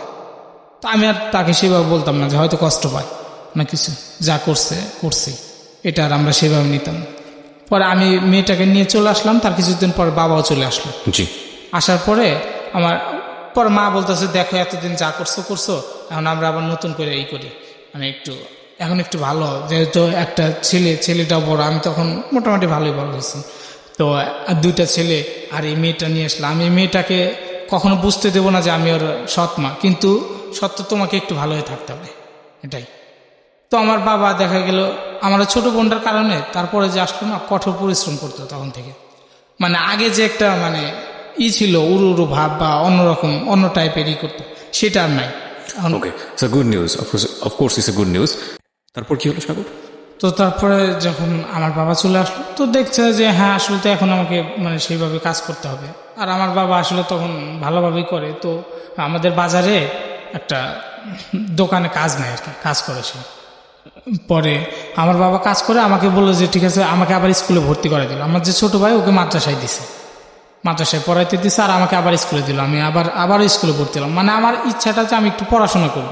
ভর্তি হওয়ার পরে আমি আবার পড়াশোনা করতেছি, আমার বাবা এইভাবে কাজ করতেছে, ভালোই চলছে, দিনটা মোটামুটি চলতেছে আর কি।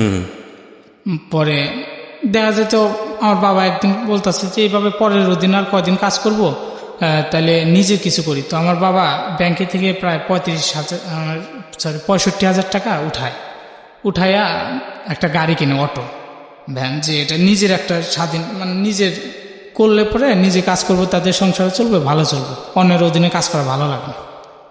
গাড়িটা বানাইলো প্রায় 65,000 টাকা খরচ কইরা। তো প্রায় 1 মাস চালাইছে, চালানোর পরে গাড়িটা চুরি হয়ে যায়। চুরি হয়ে গেল মানে এই জায়গায় একটা মানে চক্রান্ত ছিল আর কি। সেটা হচ্ছে মানে আমার বাবা যার অধীনে কাজ করতো, বুঝছেন, যেখানে কাজ করতো, হয়তো ওর সাথে একটু রেশারেশি হয়ে চলে আসছে। মানে ওরা চাচ্ছিল না যে আর কি ও নিজে কিছু করুক।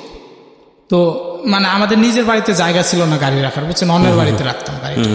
তো সেখান থেকে গাড়ি বলতে এটা কিসের গাড়ি ছিল? এটা অটো, মানে যে ব্যাটারি চালিত, যে এখন যে অটো রিক্সা। অটো জি, অটো রিক্সাটা। যে যেখান থেকে চুরি করার কোনো প্রশ্নই আসে না, সেখান থেকে চুরি হয়ে গেল গাড়িটা রহস্যজনক। সবাই বলতেছে, মানে সবাই যার বাড়িতে রাখছি আমরা বলতেছি না, সবাই বলতেছে যে আসলে এটা ওরই কাজ, কিন্তু আমরা ডিরেক্টলি ওকে কিছু বলতে পারতেছি না, আর এটা বলা সম্ভব না। তো রহস্যজনক ভাবে গাড়িটা চুরি হয়ে গেল। তো তখন এই যে টেনশন, একটা চাপ, প্রায় 65,000 টাকাতে বানাইলো, মাত্র 1 মাসে চালাইতে পারলো না। এইভাবে গাড়িটা চুরি হয়ে গেল। এটা কি লোনের টাকা ছিল? লোনের টাকা। কত টাকা লোন ছিল? 65,000 টাকা। মানে এই যে টানাটানির অবস্থায় এত ইয়ের পরে মানে 65,000 টাকা লোন নিয়ে গাড়িটা বানাইলো, যে হয়তো নিজের একটা পুঁজি, এটা দিয়ে চলবে সংসার, সবকিছু হয়তো ভালো চলবে, তো গাড়িটা চুরি হয়ে গেল, এই যে একটা চাপ লোনে। তো আমার বাবা আবার মানে ওর কাছেই কাজ যায়, তো এমন কি করবে, নিরুপায়। আর আমার বাবা নিজে থেকে আর চায় না, বলে যে আমি আর ঢাকায় যাব না, আমি আর কখনোই ঢাকায় যাবো না, আমি বাড়িতেই থাকবো। তো আবার ওখানে কাজে যায়, বুঝছেন। কাজে যাওয়ার পরে আবার মানে আমার দেখা যায় যে একটা করে চলতেছে না, অনেক টাকা কিস্তি। তো আমার বাবা আমাদের বাজারে সিকিউরিটি গার্ড হিসেবে আবার নিয়োগ নেয়, মানে রাত্রে ওখানে কাজ করে, আবার দিনে দোকানে কাজ করে। পরে এইভাবে ওই জায়গায় মানে একসাথে 2টা জব করে, যে তাছাড়া তো আর পারতাছে না সংসারটা চালাইতে। দেখা যাইতেছে আমার বাবা কিস্তি চালাইতেছে, আর আমার মা দেখা যাইতেছে অন্যের বাড়ি কাজ কইরা আমাদের খাওয়া খরচ এগুলো করতেছে। তো এইভাবে এক পর্যায়ে প্রায় বেশ কিছুদিন করার পরে আমার ওই বাজারে একদিন চুরি হয়। তো চুরি হওয়ার পরে তাকে তো এসে ধরবো, কারণ সে সিকিউরিটি গার্ড, আর 2জন থাকে। আসলে মানে যে চুরি করছে, বুঝছেন, মানে সে একটু হলেও জানতাছে যে এই কাজটা করছে, কিন্তু বলার কোনো ওয়ে নাই। তখন মানে আব্বু আর নিরুপায় বলতে পারতেছে না যে ও এই কাজটা করছে। তখন সবাই দোষ দেয় যে হয়তো ওই এই কাজটা করছে, আর বাবাকে দোষ দেয় এভাবে। কিন্তু লোকের আমার বাবা গ্রামে মানে এই যে আমাদের সাথে যতই খারাপ বিহেভ করুক বা আমাদের সাংসারিকভাবে, কিন্তু কোনো লোকের সাথে মানে সেইভাবে ব্যবহার করতো না। সবাই তখন আব্বুকে সাপোর্ট দেয় যে না, ও এই কাজ কখনোই করবে না, কারণ ও তো একটা ভালো মানুষ, আর আমরা যতদূর জানি ও এই কাজ করতে পারে না। তো এরপরে বিচার হইলো, হওয়ার পরে আমার আব্বুর জরিমানা হইলো, মানে 2জন সিকিউরিটি গার্ড ছিল, 2জনের জরিমানা হইলো 7,000 করে। তো আমাদের কাছে তখন এটা অনেক টাকা, 7,000 টাকা এমনিতে কিস্তি, তার উপর আবার এই জরিমানা, এটা এখন কোথায় থেকে দেবো? যাই হোক 7,000 টাকা জরিমানা, আমার আব্বুর সময় নেয়। নেওয়ার পরে মানে আমার একটা সাইকেল ছিল, সাইকেলটা বিক্রি করা হয়। তো সাইকেল বিক্রি করে তারপরে আমি আবার এর ভিতর বলে রাখি, আমি যে স্কুলে পড়াশোনা করতাম না, তারপরে নিজের খরচ চালানোর জন্য আমি কাজ করতাম। দেখা যেত যে ধান কাটার সিজন আসতো, ধান কাটতাম, তারপরে এমনি সিজনাল যে কাজগুলো করে সে কাজগুলো করতাম আমি। তো এইবার আমার না 5,000 টাকা জমাইছিলাম, মানে কাউকে জানতে দিতাম না। তো সেইটা দিলাম, আর আমার সাইকেলটা বিক্রি করে 7,000 টাকা ম্যানেজ করে মানে ওই জরিমানা দিলাম। তারপরে আব্বু তো কিস্তি কেমনে টানবো, এটা সম্ভব না, চালাইতে পারতেছে না। তো তারপরে ওই দোকানে কাজ করতেছে, কাজ করার পর একদিন করছে কি, ওই একটা মেশিন ঠিক করে, বুঝছেন, গাড়ি ঠিক করে বলতেছে ঠিক আছে আমি গাড়িটা দেখি ঠিক হয়েছে কিনা। চালাইতে আসছে, মানে ঠিক হয়েছে কিনা এটা দেখতে আসছে। আসার পরে গাড়িটা অ্যাক্সিডেন্ট হয়ে উল্টা আমার আব্বুর পায়ের উপর পড়ার পরে আমার আব্বুর পাটা মানে একদম গরম পানি পুইরা এটুকু একবার হয়ে জায়গা পাটা। তো তারপরে আর কি এমনিতে তো অনেক সমস্যা, তারপরে আবার এত বড় একটা দুর্ঘটনা হয়ে গেল। আমার আব্বুকে হসপিটালে নিয়ে যাওয়া হয় তাড়াতাড়ি করে। তো ওখানে ডাক্তাররা বলে যে এটা পাকা, এটা ফেলান লাগবে, এমন অবস্থা। তখন তো আমরা আরো হয়ে যায় যে এমনি আমাদের এই অবস্থা, আমি এত টাকা কেমনি কই পাবো। তো ভালো একটা ডাক্তারের কাছে নিয়ে যাওয়া হয়, ও মেডিকেল থেকে নিয়ে আসার পরে তো সেই ডাক্তার বলে আচ্ছা ঠিক আছে আমি ট্রিটমেন্ট করবো, ট্রিটমেন্টে ইনশাল্লাহ ভালো হবে, পাও কাটতে হবে না। বলে ভালো হবে ঠিক আছে, কিন্তু নর্মালি আর সে এই পা আগের মতো আর সে পাবে না, কোনো কাজ করতে পারবে না। তো আমরা তো তখন আরো হয়ে যায় গেছে কেমনি এটা। তো তখন দেখা যেত কি, মানে আমি একটু বড় হয়েছি এখন, আমার বাবারও এইভাবে ইনজুরি, তো অনেক টাকার কিস্তি। আমার মা তো সেই আমার বাবা থাকা অবস্থায় থেকে অন্যের বাড়ি কাজ করতেছে, কাজ করে আমাদেরকে মানে মানুষ করতেছে, আজ অব্দি করে আসতেছে। আমার মা তো আর লোড নিতে পারতেছে, আর আমার বাবা সেও তো এখন মানে এত বড় একটা ইনজুরি হয়ে গেল গা, সম্ভব না আর কি কিস্তিটা। তখন বাধ্যতামূলক সামনে আমার এসএসসি এক্সাম এসে যায়, কিন্তু তখন আমি দেখি যে মানে এক্সাম দিতে যাবো, সেখানে তো মানে ফর্ম ফিল আপ করতে হবে, টাকার প্রয়োজন। মানে আমাদের কাছে তখন ছিল কি 10টা টাকা আমাদের কাছে 10 লাখ টাকার সময়। তো আমি পড়াশোনা আর কি এক পর্যায়ে বললাম যে থাক তাহলে পড়াশোনা কেমনি কি করবোই না। পরে আমার মা আমাদের বাড়ির পাশে এক লোক ছিল, ও ঢাকাতে থাকে, তো সেখানে তো ওর কাছে যায়, যা বলতেছে এরকম অবস্থা, তো আমার ছেলেটাকে একটু চাকরি বাকরি দাও আমাকে। তো আমাকে দেখে বলে, তখন বলো ছেলেটা তো ছোট, চাকরি বাকরি হয় কি না, আচ্ছা ঠিক আছে দিস, আমি দেখবো নি, যেহেতু এরকম সমস্যা। আমি ওখানে আসার পরে ওই জায়গায় চাকরি নেই। তো চাকরি নেওয়ার পরে দেখা যাইতেছে আমি বেতন হচ্ছে আমার মাত্র 5300 টাকা। আমি মানে সারা মাসে খুব পরিশ্রম করে। তখন আপনার বয়স কত? আমার বয়স তখন কত হবে, 15। ওকে, 15 বছর বয়স, দেখা যেত আমাকে নিবে না, কিন্তু সে একটু উঁচু পর্যায়ে ছিল তো, মানে শ্রম আইনে তো আর কি নিষেধ আছে নাকি, বলে যে ছোট বাচ্চাদের দিয়ে কাজ করান। তারপর সে আমার উপর সহানুভূতি দেখায়া সে নিজের ডকুমেন্টস আর কি নিয়ে নেয়।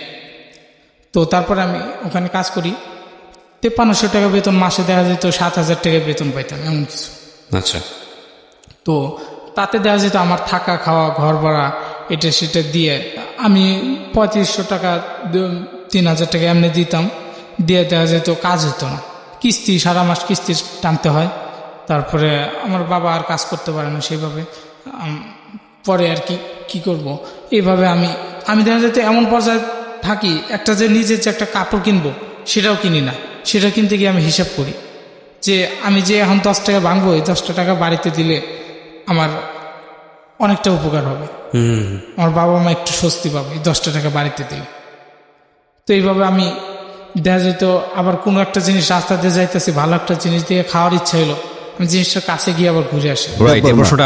এই জিনিসটা যে আমি খাবো, এখানে 20 টাকা যদি আমি না ঘুরে 20 টাকা ধুয়ে রেখে দিই, আমার অন্য একটা কাজে লাগবে, বাড়িতে দিলে আমার মার উপকার হবে। ওকে। তো এইভাবে আমি দিই, কিছু টাকা করে দিই, এটা দিয়ে কিস্তি চলতেছে। আর আমার আব্বু দেখা যায় সে বসে তো আর চলে না, বসে থাকলে কিস্তি কেমনে চালাবে। তো আমার আব্বাও টুকটাক কিছু কাজকর্ম করে, আর এইটা দিয়ে দিয়ে আস্তে আস্তে চলতেছে। তো এর পর্যায়ে আমি আবার, তখন তো এসএসসি পরীক্ষা ছিল, পরীক্ষা দিতে পারলাম না। পরে ফের 1 বছর এইভাবে কাজ করতেছি। তো আমি আবার বললাম যে আব্বু, তো আমি একটু পরীক্ষা দিই, সামনে বার আবার পরীক্ষা দিয়ে আসলো। তো বললো আচ্ছা ঠিক আছে। কি পরীক্ষা? এসএসসি পরীক্ষা। মানে এতই এর ভাবে আমার সেইভাবে পড়াশোনা হয় নাই, মানে করা হয় নাই স্কুলে। মানে একটা স্টুডেন্ট যেভাবে প্রতিনিয়ত স্কুলে যায়, যেভাবে পড়াশোনা করার কথা সেভাবে হয় নাই। তারপর আমার ইচ্ছা ছিল যে আমি পড়াশোনা করি। তো বললাম আব্বু আমি পরীক্ষা দেবো আবার। তো বলে তুই তো পড়াশোনাই করিস না, কেমনি দেবো? বলে আমি অমনিই দেবো, পারবো, আমার এতটুকু কনফিডেন্স আছে। তো আমি আবার 1 বছর এইভাবে চাকরি করলাম। চাকরি করার পরে আবার যখন পরীক্ষার সময় আসলো ফর্ম ফিল আপ করলাম। আমি এখান থেকে চাকরি করে টাকা দিয়ে সেটাতে ফর্ম ফিল আপ করলাম। করার পরে আমি চলে গেলাম বাড়িতে, এখানে চাকরিটা বাদ দিলাম। দেখা যেত লং টাইম ছুটি, পরীক্ষা দিতে গেলে প্রায় 1 মাস 1.5 মাস লাগবে, এত টাইম তো ছুটি দেবে না অফিসে। পরে আমি চলে গেলাম চাকরিটা বাদ দিয়ে বাড়িতে যা পরীক্ষা দিলাম। পরীক্ষা দেওয়ার পরে আমি ওখানে মানে চাকরি তো এখানে ছাইড়ে গেলাম, বাড়িতে থাকতেছি কিছুদিন। তো থাকার পরে তখন দেখতেছি আস্তে আস্তে মানে সবাই আমার সাথে একটু মানে খারাপ বিহেভ করতেছে। বাবা দেখতো যখন চাকরি করতাম তখন কিছু টাকা পয়সা দিতে পারতাম, তাদের একটু হেল্প হইতো। আমি চাকরিটা ছেড়ে বাড়িতে চলে আসছি, তাদের সমস্যা হইতেছে, তারা মানে আমাকে আর সেইভাবে নিতে পারতাম। পরে আমি তো ওইভাবে থাকতাম। আমি আসলে চাকরিতে আসতাম, কিন্তু আমার ইনজুরির কারণে আমি তাদের বলি না, যে তাদের বলে কি লাভ, এখন তাদের তো আর সেই সামর্থ্য নাই যে সে কিছু টাকা দেবে বা দিয়ে চিকিৎসা করাবে আমাকে। তো আমি এইভাবে করার পরে বাবা আমাকে বলে যে তুই যা, চলে যা, কোথায় যাবেন? ঢাকায় যা, কাজকর্ম কর, টাকা পয়সা দিয়ে এইভাবে তো চলতেছে না, কিস্তি মিস্তি চালান লাগে, তুই যা। তো আমি আসতেছি না, কারণ আমার একটু সমস্যা শারীরিকভাবে, তার জন্য আমি আসতে চাইতেছি না। তাল বাহানা করে আর কি থাকতেছি কিছুদিন। তো এই পর্যায়ে একদিন বাবা আমাকে মানে কাপড় চোপড় ঘর থেকে বের করে দেয়। আচ্ছা। দিয়ে বলে যে এইভাবে ঘুরে গেড়ে খাইতেছিস, কোনো কাজকর্ম। এটা কি বের করে দেয়, বাবা না মা? বাবা। ওকে। বলতেছে যে তখন আপনার সৎমাটা কোথায়? সৎমা তো সেই যে চলে গেছে, আর কোনো খোঁজ খবর নেই? না। আচ্ছা, তারপর? সেই যে গেল, আর কোনো খোঁজ নেই। কাপড় চোপড় বের করে তারপরে কাপড় চোপড় বের করে দিল, দিয়ে আমার রাস্তায় একদম রাস্তায় ফেলাই দিল যে তুই চলে যা, তুই আর বাড়িতে উঠবি না। এই যে এত বড় একটা ছেলে বাড়িতে মানে বাবা আমার ঘাড়ের উপর বসে বসে খাইতেছ, এটা কয়দিন খাবি আমি, তুই চলে যা, কোথায় যাবি জানি না, চলে যা। তো আমি তো তখন আর কোথাও ঠিক করা নেই, আমি যাবো কোথায়। তখন আমি একটু রাগের মাথায় আব্বুর সাথে অনেক খারাপ ব্যবহার করেছি। হ্যাঁ, তুমি এতদিন মানে লাপাত্তা ছিলা বা আমাদের খোঁজ খবর নেও না, কেমনি কি, মানে সব স্টোরি। আমি বাবার সাথে একটু মানে ক্ষিপ্ত হয়ে যাই। জি। ক্ষিপ্ত হয়ে যাওয়ার কারণে মানে বাবা অনেকটা রাগ হয়। পাড়ার প্রতিবেশী যারা ছিল আমার রাগ দিয়ে বলতেছে, আসলে সে তো তোর বাবা, সে যতই যাই করুক, তুই তার সাথে এই ধরনের ব্যবহার কেন করিস? এটা তো ঠিক না, এটা তো কখনোই ঠিক না, তুই এই ব্যবহার কেন করিস, এটা করলি কেন? তো আমি আর কিছু বলি না, না বলার পরে আমার মা আইসা মানে আমার কাপড় চোপড়গুলো বাড়িতে নিয়ে যায়। যে আমার বাবা যখন চলে গেল রাগ দেখায়, তখন মা বাড়িতে নিয়ে যায়, কিন্তু আমি আর বাড়িতে যাচ্ছি না। পরে আবার যখন বাবা ব্যাক করে দেয় আমার কাপড় চোপড় বাড়িতে, পরে আমার মাকে তো সেই মারধর শুরু করে দিয়েছে, তুই নিয়ে আসছিস কেন। তো তারপরে আর কি আমি বের করে দেওয়া হলো। আপনাকে বের করে দেওয়া হলো? হ্যাঁ, আমাকে ওইভাবে বের করে দেওয়া হলো। পরে আমি আবার ঢাকায় আসলাম। ঢাকায় যেখানে কত সালের ঘটনা এটা? এটা হচ্ছে আজ থেকে কত বছর আগে বের করে দেওয়া হয় বাড়ি থেকে? 2 বছর। 2 বছর আগে, হ্যাঁ। তো এইভাবে আবার বের করে দেওয়া হলো। তখন মা কোথায়? মা ওখানে। আপনার ছোট ভাইটার বয়স কত তখন? আমার ছোট ভাইটার বয়স হয়তো 7-8 হবে এমন, কিন্তু আমার ছোট ভাইকে নিয়ে ওকে পড়াশোনা করছিল নাকি? মাদ্রাসায় ছিল। তখন মাদ্রাসায় ছিল, হ্যাঁ। ওকে মাদ্রাসায় দেওয়া হলো। ঠিক আছে, তারপর বের হয়ে আসলেন বাড়ি থেকে। তারপর বাড়ি থেকে বের হয়ে আসলাম। আমি এখন কোথায় যাব? বাড়িতে তো আর যাইতে পারতেছি না। বাড়িতে দেখা যেত আমি যদি যাই, আমাকে যদি কিছু না বলে আমার মার প্রতি মানে করবে আমার বাবা। পরে আমি এক জায়গায় থাকি, এক ফ্রেন্ডের বাসায় থাকি রাত্রে থাকার পরে পরের দিন সকালে আবার ঢাকায় আসি। ঢাকায় আসার পরে আমি আর কাজ পাইতেছি না কোথাও, কি করব। আমার টেনশন যে আসলে যে আমার বাবা আমার সাথে এই ব্যবহার করে বাইর করে দিল, আর তারপরে এখন বাড়িতে আসলাম, ঢাকায় আসলাম, কোনো কাজ কাম পাইতেছে না, কি করব। 2 দিন এক ফ্রেন্ডের বাসায় থাকলাম, সেও মেসে থাকে। 1 দিন 2 দিন হয়তো রাখলো, 3 দিনের দিন হয়তো 2 কথা বলবি। তো আমি আবার সেখান থেকে চলে আর এক জায়গায় গেলাম। জি, সেটা হচ্ছে সাভারে যাওয়ার পরে কাজ খুঁজতেছি। আমার হচ্ছে কাজ, আমি কাজ কোথায় পাবো? সে যে কোনো কাজ হোক আমি কাজ করবো, আমি কাজ দরকার আমার, তা নাহলে চলতেছে না, কোনো কাজ পাইতেছে না। পরে একসময় একটা গার্মেন্টসে চাকরি পাই আবার। তো সেই জায়গায় বেতন ধরা হয় খুব কম, মানে 5300 টাকা তো হেল্পারের বেতন, তার চেয়েও কম দেয়। আমি বললাম যাই দেন, মানে আমার খাওয়া পড়া চললে হয়েছে, আমাকে চাকরিটা করতে হবে। পরে চাকরিটা নিলাম, নেওয়ার পরে ওই জায়গায়। কিসের চাকরি ছিল এটা? ওটা গার্মেন্টসের চাকরি ছিল। আচ্ছা, গার্মেন্টসের চাকরি। কোথায় ছিল চাকরিটা? এটা সাভারে ছিল, হ্যাঁ। বলেন তারপর। সাভারে চাকরিটা নিলাম, নেওয়ার পরে প্রায় ওখানে কাজ করতেছি, স্বল্প যাই টাকা পাই, ওখান থেকে দেখতাম যে আসলে বাড়িতে কিছু দিতে হবে।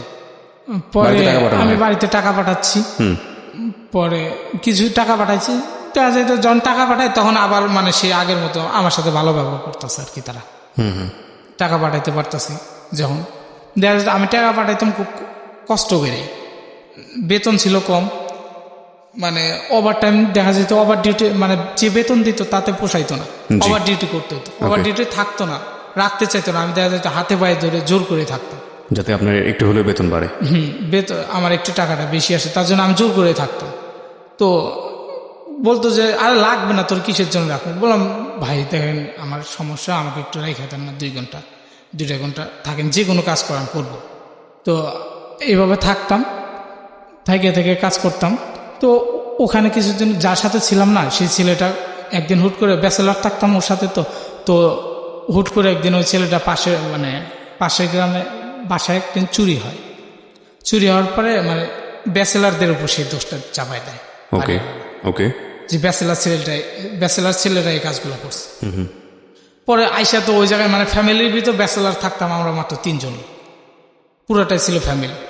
পরে বলতেছে যে ওরা তো ওই ছেলেরা ছাড়া এই কাজ কেউ করতে পারে না, ওরাই করছে। কিন্তু আজও কিন্তু আমরা জানতাম না ওই কাজ মানে কে করছে। আমাদের 3 জনকে মানে অফিস থেকে ডেকে নিয়ে আসা হয়, মানে যে যেখানে চাকরি করে সেখান থেকে ডেকে নিয়ে আসা, মানে হয়তো আমরা জানতাম না যে বাসায় এই ঘটনা ঘটছে। পরে ডেকে নিয়ে আসা হয়, ডেকে নিয়ে আসার পরে আমাদেরকে মানে কোনো কথা নাই, হুট করে একটা রুমের ভিতরে উঠে আটকায় বলতেছে যে তোরা এই কাজ করছস, কি করছস, তা আমরা কিছুই জানি না। কত টাকার জিনিস ছিল ওটা? ওই জায়গায় অনেক টাকারই জিনিস, টিভি ছিল, মানে বাসা চুরি আছে, তাই তো? গয়না টয়না হাবি যাবে এত কিছু নাকি চুরি হয়েছে, তো আমরা কিছুই জানতাম না। তো এক পর্যায়ে সেই হামকি দামকি যে থানায় ফোন দেওয়া, থানায় দিয়ে দেয়। জি, পরে আমাদের এইভাবে পুলিশ ডাকানোর কথা, হ্যাঁ, পুলিশ টুলিশ ডাকবে এমন কথা, হুমকি দেবে। আমার তো তখন অন্য চিন্তা যে আল্লাহ আমার যদি এখন পুলিশে দেয় আমার কে ছাড়াবে, আমার কি অবস্থা হবে। রাইট, আমার তো মানে এমনিতেই মানে এই অবস্থা, আর আমার বাবা তো আসবে না ঘর থেকে, আর আমার বাবা এসে কিভাবে ছাড়ে, মানে অন্যরকম। আমি তো সেই কান্নাকাটি শুরু করে দিলাম, কেমনি কি আসলে তো এই কাজ আমি করি না। মানে আমার সাথে যে 2টা ছেলে ছিল ওরা একটু উশৃঙ্খল টাইপেরই ছিল, মানে নেশা টেশা করতে এমন কিছু, বাট আমি কখনো করতাম না ওদের সাথে। জি, তার জন্য মানে গ্রামের ওই যে এলাকা মহল্লায় থাকতাম ওরা একটু সুদৃষ্টিতে দেখতো যে মানে এই ছেলেটা, তারপরে তখন সেই পর্যায়ে তো আর কেউ কথা বলে না। তখন মানে তারা মানে ওদের দিক থেকে দেখতেছে যে এরা এই কাজই করছে, এদেরকে পুলিশে দেওয়া লাগবে, নাহলে বাইর কর, কই রাখছোস বাইর কর। পরে আমরা তো সেই কাকুতি মিনতি এটা সেটা করতেছি, কিছুতে তারা মানতেছে না। পরে এক পর্যায়ে দেখা গেল যে পুলিশ ডাকা হইল, সাভার থানার পুলিশ ডাকা হইল। পুলিশ ডাইকা তো বলতেছে যে একটা মামলা, বলতেছে যে এত লাখ টাকা মানে আরো বেশি করে বানাইছে না, মানে যেভাবে কেস দেওয়া লাগে কোনো কথাই বলতে পারতেছে না, শুধু অজরের চোখ দিয়ে পানি জড়তেছে। আর আমার টেনশন একটাই যে আল্লাহ এই খবর ছিল আমার বাড়িতে যে আমার মা তো মারা যাবে, যে ছেলে ঢাকাতে না জানি কি করছে এইভাবে থানায়, আমার মা তো মারা যাবে। আমি শুধু কান্না করতেছি। পরে নিয়ে গেল থানায়, নিয়ে যাওয়ার পরে রাখলো ওখানে। জি। তো আমাদের তিনজনকে যে তো সাভার থানাতে যখন নিল রিমান্ডে নিব এমন কিছু, তখন তো আমি বলতেছি যে আসলে দেখে না আমি কিন্তু এগুলোর কিছুই জানি না। বলতেছে তুই জানাস না তো সেটা ঠিক আছে, আগে 2-4 বাড়ি দেই তারপরে ঠিকই হবে। এটা নিছে তিনজন মিলা। পরে এইভাবে বলার পরে নিয়ে গেল একজন, নিয়ে যায় মানে আলাদা হয়তো ওর কাছ থেকে কিছু কথা বের করবে এমন কিছু, নিয়ে যেত মারধর করলো, সেইভাবে প্রচুর মারধর করছে। করার পরে ওর কাছ থেকে কোনো কথা বের হয় না। মার দিছে প্রচুর, আপনি বুঝলেন কিভাবে? মানে ও কোন কথা বলে না, কিন্তু মার যে প্রচুর দিয়েছে এটা আপনি বুঝলেন কিভাবে? মানে ওকে যে মারলো, মারার পরে আবার নিয়ে আসছে, তখন বলতেছিল ওকে, বলতেছে যে আয় আর একটাই নিয়ে, পরে আবার আর একজন নিয়ে যাওয়ার পরে ওরেও মানে প্রচুর মারধর শুরু করলো। মানে একই কথা যে আসলে আমরা জানি না, নিয়ে নেই। করার পরে লাস্ট পর্যায়ে ওদেরকে প্রচুর মারধর করলো। করার পরে এখন ওই পরে যেটা নিল ও লাস্ট পর্যায়ে যখন অসহ্য তখন বলতেছে আসলে এই কাজটা আমি করছি, ও বলে দিয়েছে, কিন্তু আসলে এটা যে ওরা করছে আমি কিছুই জানতাম। আচ্ছা, তারপর আমি কিছুই জানি। পরে তখন তো আমাদের তিনজনকে জেলে রাখলো, রাখার পরে ওদের ফোন দেওয়া হলো, মানে যারা কেসটা করছে, যে আসলে এই কাজটা ওরাই করছে। পরে ওরা আসলো, আসার পরে বলতেছে কই রাখছিস, কি করছিস, বাইর কর সবকিছু। তখন আমি বলতেছি যে মানে যে ওসি ছিল ওনাকে বলতাম স্যার আসলে দেখেন আমি তো কিছুই জানি না, আমি শুধু ওদের সাথে থাকতাম এতটুকু, ওরা কোথায় চলতো কি করতো না করতো আমি কিচ্ছুই জানি না, শুধু আমি ওদের সাথে থাকি। তো ভাই আমার একটু ছাইরা দেয় না, আমি কিছু জানি না। তো বলতেছে এইভাবে, মানে পুলিশটা ওই স্যারটা অনেক ভালো ছিল, বলে যে আসলে সবকিছু যাচাই বাছাই হোক তারপরে দেখা যাক তোমার দোষ আছে কি না আছে, কিন্তু এইভাবে ছাড়া যাবে না কখনো, কিছুই না। আসলে আমি তোমার দিকে আমি দেখি এভিডেন্স পাই কিনা, সেভাবে দোষ না পেলে তোমাকে আমরা অবশ্যই ছেড়ে দেবো, তোমার বিরুদ্ধে আমরা কোনো নেব না। পরে ওরা আসলো, আসার পরে আমাদের তিনজনকে আবার জিজ্ঞাসাবাদ করা হইলো যে কই রাখছস কেমনি কি। পরে ওদেরকে আমি বললাম যে আসলে দেখ তোরা সত্যি কথা বলবি ভাই, এই কাজটা তো তোরা করছো, তোরা বল আমি তোদের সাথে ছিলাম কিনা, একটা সত্যি কথা বলবি, কারণ তোর একটা মিথ্যাতার কারণে তোরা দুজন তো দোষ করছোস, এটা করছোস, তোদের কারণে আমার সহ হবে, এটা কি তোরা চাস আমি কিছু না করে আমি তোদের সাজার বাগি হই এমন কিছু, মানে এটা যখন জেলে রাখলো আমি ওদের সাথে মিট করতাম। বলার পরে কয় আচ্ছা ঠিক আছে। তারপরে ওসি আসলো আবার আমাদের কাছে, মানে তথ্য নেওয়ার জন্য যে আসলে কই রাখছে কি করছে। পরে তখন ও বলতেছে স্যার আসলে জিনিসগুলো আমরাই রাখছি, কই রাখছি বের করে দেব, কিন্তু ওই ছেলেটার কোনো দোষ নেই। পরে ওদেরকে তো থানায় রাখলো, রাখার পরে আমাকে ছেড়ে দিব, বলতেছে তোমার গার্জেন ডাকো। আমি বললাম স্যার আমার তো কোনো দোষ নাই, আমি তো করি না, এটা তো ওরা নিজেই বললো, তো আসলে আমি গার্জেন ডাকবো। বলে যে না আসলে তোমাকে এইভাবে ছাড়া যাবে না, যেহেতু থানায় আনছি 2 দিন রাখছি, কাউকে বুঝিয়ে দিতে হবে, তোমার ফ্যামিলি কাউকে মানে কারো হাতে এটা দিতে হবে, তুমি তাদের ডাকো। তো আমি বললাম যে আমার মাকে তো এটা জানান যাবে না, জানালে তো সে একবারে ছটফট করবো, আসতেই পারবো না, তো আমার বাবাকে তো এটা কেমনে জানাবো। আমি বললাম স্যার দেখেন কোনো উপায়ে আমার ফ্যামিলিতে এটা না জানে আমাকে ছেড়ে দেওয়া যায় কিনা। পরে অনেক পর্যায়ে বলার পরে কয় আচ্ছা থাকো আমি দেখি। পরে যদি ফ্যামিলি থাকতাম হয়তো বলে তুমি ফ্যামিলিতে খবর দাও তোমাকে এখনই ছেড়ে দিন। তো 2 দিন রাখলো, রাখার পরে আরো 2 দিন রাখলো, মানে আমি দোষী সাব্যস্ত না হওয়ার পরেও 2 দিন রাখলো, মানে ওই ফ্যামিলিতে ফোন দিলাম না তার জন্য রাখলো। রাখার পরে একদিন বলতেছে যে ঠিক আছে, মানে সে করে বলতেছে তুমি ডকুমেন্টস লিখিত দিয়ে চলে যাইতে পারো। আচ্ছা, এটা লিখিত আকারে আসার পরে আমার চাকরির তত্ত্ব চলে গেল, চাকরিটা আর নিতে চায় না। সামাজিক যে বদনামটা হয় সেটাই। হ্যাঁ, তা আমি তো এলাকায় নতুন, ওদের ভরসা করে ওই জায়গায় গেছিলাম, আমি তো কিছুই চিনি না পটকা। চাকরিটা দেখা যেত আপনার 17 বা 18 দিন চাকরি করছে, সেই বেতনটাও আর দেবে না, আমার কাছে টাকা পয়সাও নাই, বাসায় তো যেতেই পারবো না, ওই বাসায় আমি এখন কোথায় থাকবো, কি করব। পরে আসলাম, সেখান থেকে চলে আসলাম সাভার আপনার ওভারব্রিজের নিচে, ওখানে সারা রাত কাটাই দিলাম। এখন কোথায় যাব, ওভারব্রিজের নিচে ঘুমায় সারা রাত ওখানে থাকলাম।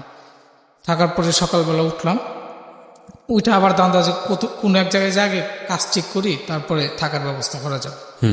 আবার কাজ খুঁজি, কাজও পাই না। আবার কি করবো, আবার সেই দিন এসে আবার সেই ওভারব্রিজের নিচে ঘুমাই, ওখানেই থাকি। মানে জীবনের প্রথম রাস্তাতে ঘুমানো, লাইফের প্রথম। ওকে।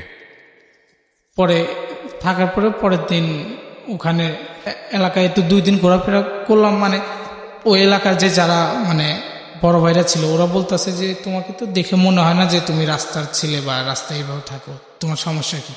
তো আমি বললাম যে এমনি এমনি ঘটনা, তো আমি তার জন্য এখানে আছি।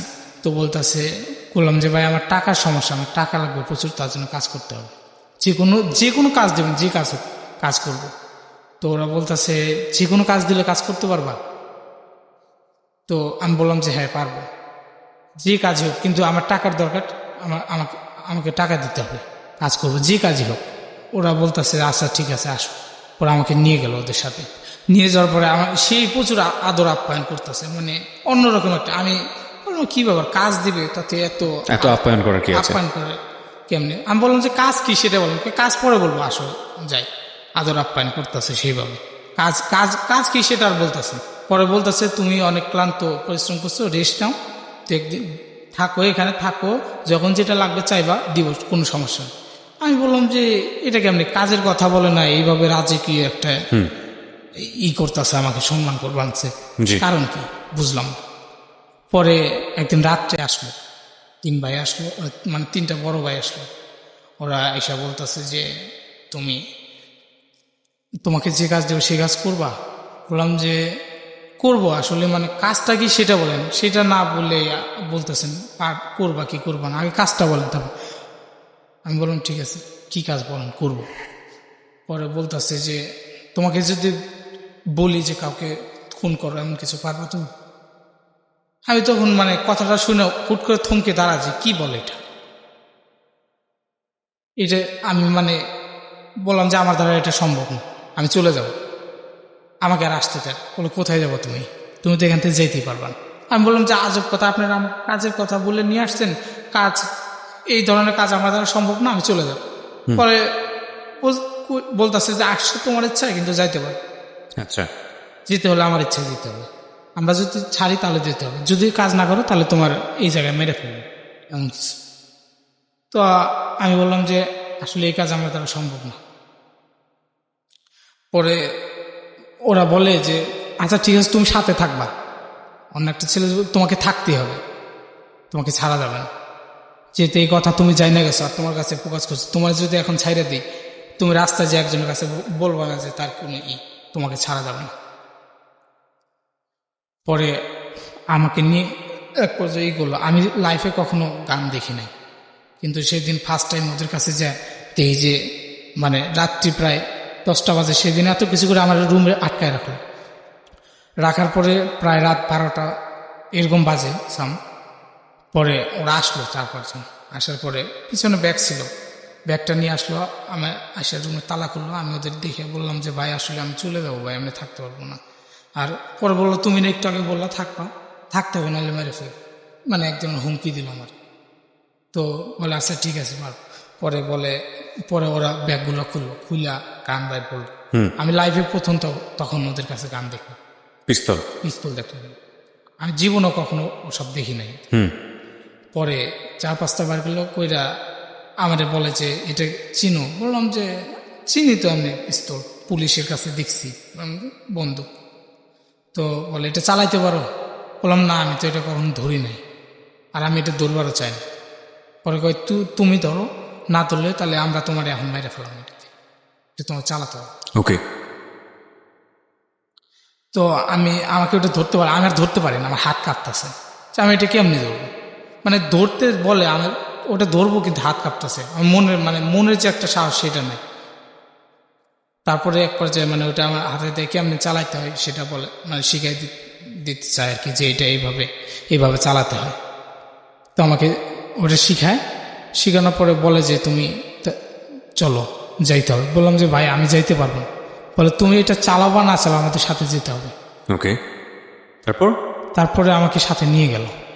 নিয়ে যাওয়ার পরে মানে আমি তো এলাকায় নতুন, মানে কোথায় যাচ্ছে বা কি করবে সেটা জানছে না, কিন্তু আমাকে যে নিয়ে গেল ওদের সাথে মানে কাজ দেবের কথা বলে এত, এখান থেকে ওদের সাথে পরিচয়, এর বাইরে কিছু জানি না। আরও এলাকায় তো আমি সেইভাবে চিনি না কোথায় যায়। পরে প্রোগ্রাম করলো যে যাবে, মানে ওই জায়গায় একটা মানে সেই কোটিপতি বড় লোক, কি যেন নাম বললো, নামটা সরি খেয়াল নাই। তো তার বাড়িতে যাবে সেদিন। তো মানে তার মূল উদ্দেশ্য হলো তাকে করবে আর কি, মেরে ফেলবে এমন কিছু। মানে হয়তো মানে তার উপরের যে লোক তারা তাকে, মানে পুরো বিষয়টা আপনি ইনফর্ম না, কিন্তু আপনি যাচ্ছেন ওদের সঙ্গে। হ্যাঁ যাচ্ছে, আমাকে বাধ্যতামূলক যেতে হচ্ছে।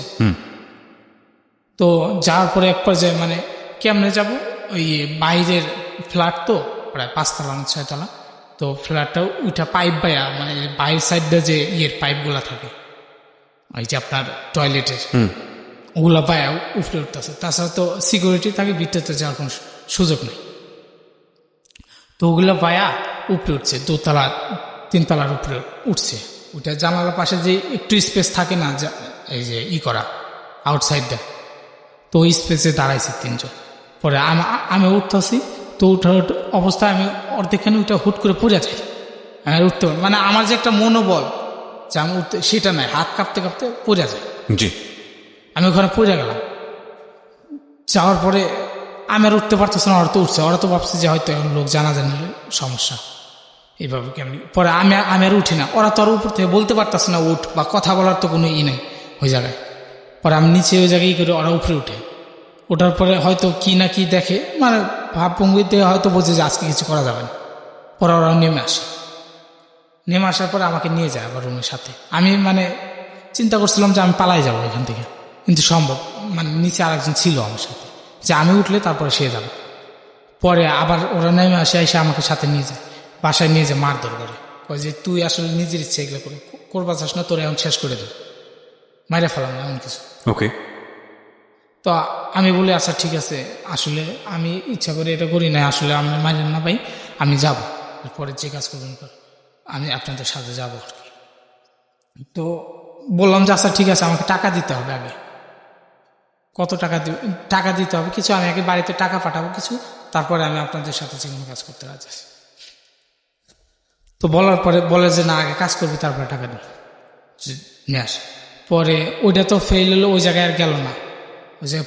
ওই জায়গায় যেইগুলো ওই দিন ফেল আসার পরে হয়তো একটু জানাজানি পাইছে, ওরা আকার ইঙ্গিত পাইছে যে কেউ আসছিল আর কি করার জন্য, সেটা নিয়ে হয়তো মানে ওরা তদন্ত করে করে।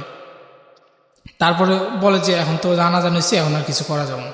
পরে ওরা আবার ড্রাগসের ব্যবসা করতো, যাদের সাথে গেছিলাম, ওরা মানে ওই সাভারে ড্রাগসের ব্যবসা করতো। ওদের ইয়াবার মানে যত রকমের আছে, হিরোইন, নেশা জাতীয় যত দ্রব্য আছে সব ওরাই করতো।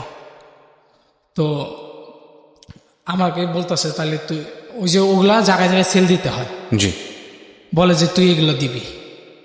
তো আমি বললাম যে এইগুলা দেবো থানায়, যদি পুলিশ। এই ঘটনা তো পরের ঘটনা, তার আগে আপনি একটু বলেন ওই লোকটা কি করলেন, যারা আপনারা যে অপারেশনটাতে গিয়েছিলেন ওনাকে মেরে ফেলার কথা, ওই লোকটাকে কি করলেন আপনারা? ওখান থেকে তো মানে ফেল হয়ে চলে আসা হলো, মানে লোকটাকে পাওয়া যায়নি? না, পাওয়া যায়নি। তারপরে যে একটু আমি পড়ে গেলাম বা শব্দ টব্দ, এইটা আপনার কারণে ওরা ফেল করছে, মূলত বিষয়টা হচ্ছে এটা। হ্যাঁ, এটা আমি পরিষ্কার করতে চাচ্ছিলাম। তারপরে আমার কারণে ফেল হয়েছে, যার কারণে আর মানে তারা করতেছে, ওখান থেকে চলে আসে। আসার পরে আমার প্রতি একটা যে আমার মাইরা ফেলাবো, তুই আসলে ইচ্ছা করে এটা করছিস, যদি আমরা ধরা পড়তাম এমন কিছু। তো ওটা একটু গরম হয়ে থাকে, তাই কি ওটা মানে আপনাকে দিয়ে এখন মাদকের করতে যাচ্ছে। হ্যাঁ, তারপর পরে ওরা আমাকে বললো যে এগুলো তোমাকে সেল দিতে হবে জায়গায় জায়গায়।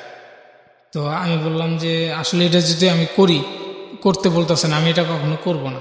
বলে যে এটা করবা না, না করলে মেরে ফেলাবো, তোমাকে করতেই হবে। আমি দেখলাম যে আসলে না করে দেওয়ার উপায় নেই। আমি ভাবলাম যে আসলে কোনো প্রকারে এটা সেল দিবার যে কাছ থেকে খালি একটু সাইড হলে আমি চলে যাবো, আমার যাতে খুঁজে না পাই, পালাই যাবো এখান থেকে। তো প্রথম দিন আমার একটা দিল যে ওখান থেকে মানে আমাকে যেতে হবে সেই মিরপুরে মানে একটা লোকের কাছে আর কি কিছু না পাঠিয়ে দিল, ইয়াবা আর আপনার এই যে গাঞ্জা, এগুলা ওর কাছে দিতে হবে। পৌঁছায় দিতে হবে। মানে আমাকে আমাকে শুধু মাধ্যম হিসেবে দেওয়া হতো, টাকা নেওয়া বা সেটা কিছু না। আমার কাছে ইগুলো দিব, আমি নিয়ে ওর কাছে পৌঁছায় দিব। ওই তো মিডিয়া যেটাকে বলে, মাঝখানের জন আপনি হচ্ছেন, আপনাকে জাস্ট মাধ্যম হিসেবে ব্যবহার করেছে। জি, ওকে। তো নিয়ে দিতে বললো, আমি ওটা নিয়ে যাইতেছি আর ভাবতেছি যে মানে কোনো রকম খালি এখান থেকে একটু স্পেস পাইলে আমি এখান থেকে চলে যাব। তারপরে ওইভাবে দিতে বললো, আমি ওটা নিয়ে আসতেছি আর আমার পিছে লোক লাগাই দিছে। আমি তখন মানে সেটা বুঝতে পারিনি যে হয়তো আপনাকে ফলো করার জন্য। হ্যাঁ, ফলো করার জন্য। আমি বললাম যে আমাকে এইভাবে দিছে, আমার প্ল্যান এটা যে এটা নিয়ে যাবো, আমি হুট করে কোনো এক জায়গায় এটা বা থানায় দিয়ে দেবো, দিয়ে আমি এখান থেকে চলে যাবো বা এমন কিছু, বা কোথাও ফালাই দিয়ে আমি এখান থেকে পালাই যাবো। তো আমি মানে রাস্তা আমাকে যেটা দেখাই দিছে, আমি মাঝপথে রাস্তাটা ক্রস করে অন্যর দিকে ঢুকছি। যখনই মানে রাস্তাটা ক্রস করে একটু প্রায় 10 মিনিট সামনে গেছি, তারপরে দেখি আমার সামনে আরেকজন লোক দাঁড়ায় গেছে। তারা মানে আমার পাশাপাশি দাঁড়াচ্ছে, যা হাত মিলে কি অবস্থা মিলে আমার এই জায়গায় গান ঠেকেছে, মানে কোমরে গান ঠেকেছে। মানে সবাই যে লোকজন পাবলিক ভরা পেয়েছে, কিন্তু বুঝতে পারতেছে না আসলে কি হচ্ছে, ভাবতেছে কথাবার্তা করতেছে। আমার হাত এইভাবে মিলে বলতেছে, ধরে ফেলাছে, এক হাত দিয়ে ধরছে, এক হাত দিয়ে মিলে আমার সাথে কথাবার্তা করতেছে, বলছে তুই এদিক যাস কেন। তখন বুঝে গেলেন যে আপনাকে আসলে ফলো করছে। হ্যাঁ, পরে আমি বললাম তো এটা এখন তো আমার এখান থেকে যাওয়ার কোনো উপায় না। আমি বললাম যে ভাই একটু মানে সমস্যা, একটু বাথরুমে যেতে হবে, তার জন্য একটু কোনো সামনে দিয়ে কোথাও স্পেস পাই কিনা, তার জন্য আর কি এদিক যাচ্ছিলাম। তো ওখান থেকে আর কি করে পরে আবার ওখান থেকে করে ওরা ও আমার সাথে আসে, বলে আয় যা। তখন সাথে আসলো, আসার পরে যেখানে আসবো ওখানে আসার পরে মিরপুরে আসলাম। আসার পরে মানে যার কাছে ওই জিনিসগুলো দেবো সে বলতেছে যে আজকে সম্ভব না, এটা আর কি কোনো প্রকারে একটি পুলিশে মানে ইনফর্ম হয়েছে আর কি, জানা জানিয়েছে এমন কিছু, বলে আজকে সম্ভব না, তোমরা চলে যাও। পরে ওখান থেকে আমাকে নিয়ে আসে, নিয়ে আসার পরে বলে মানে ওদের কাছে বলে যে ও আসলে পালানোর চেষ্টা করছিল হয়তো এইভাবে। তো আমি তখন আমাকে ওই জায়গায় ওর কাছে রাখার পরে আবার বলে যে আচ্ছা ঠিক আছে, এটা যখন হলো না তখন আর এক জায়গায় পাঠিয়ে দেবো। ওই জায়গায় মানে করার জন্য কিছু বা ট্যাবলেট এগুলা মানে ওদের সাথে নিয়ে যাবো, টিকনাপ থেকে ওগুলো নিয়ে আসবে। মানে ওরা তো ডিলার, নিয়ে এসে তারপরে সারা ডিস্ট্রিক্টে সেল দেবে।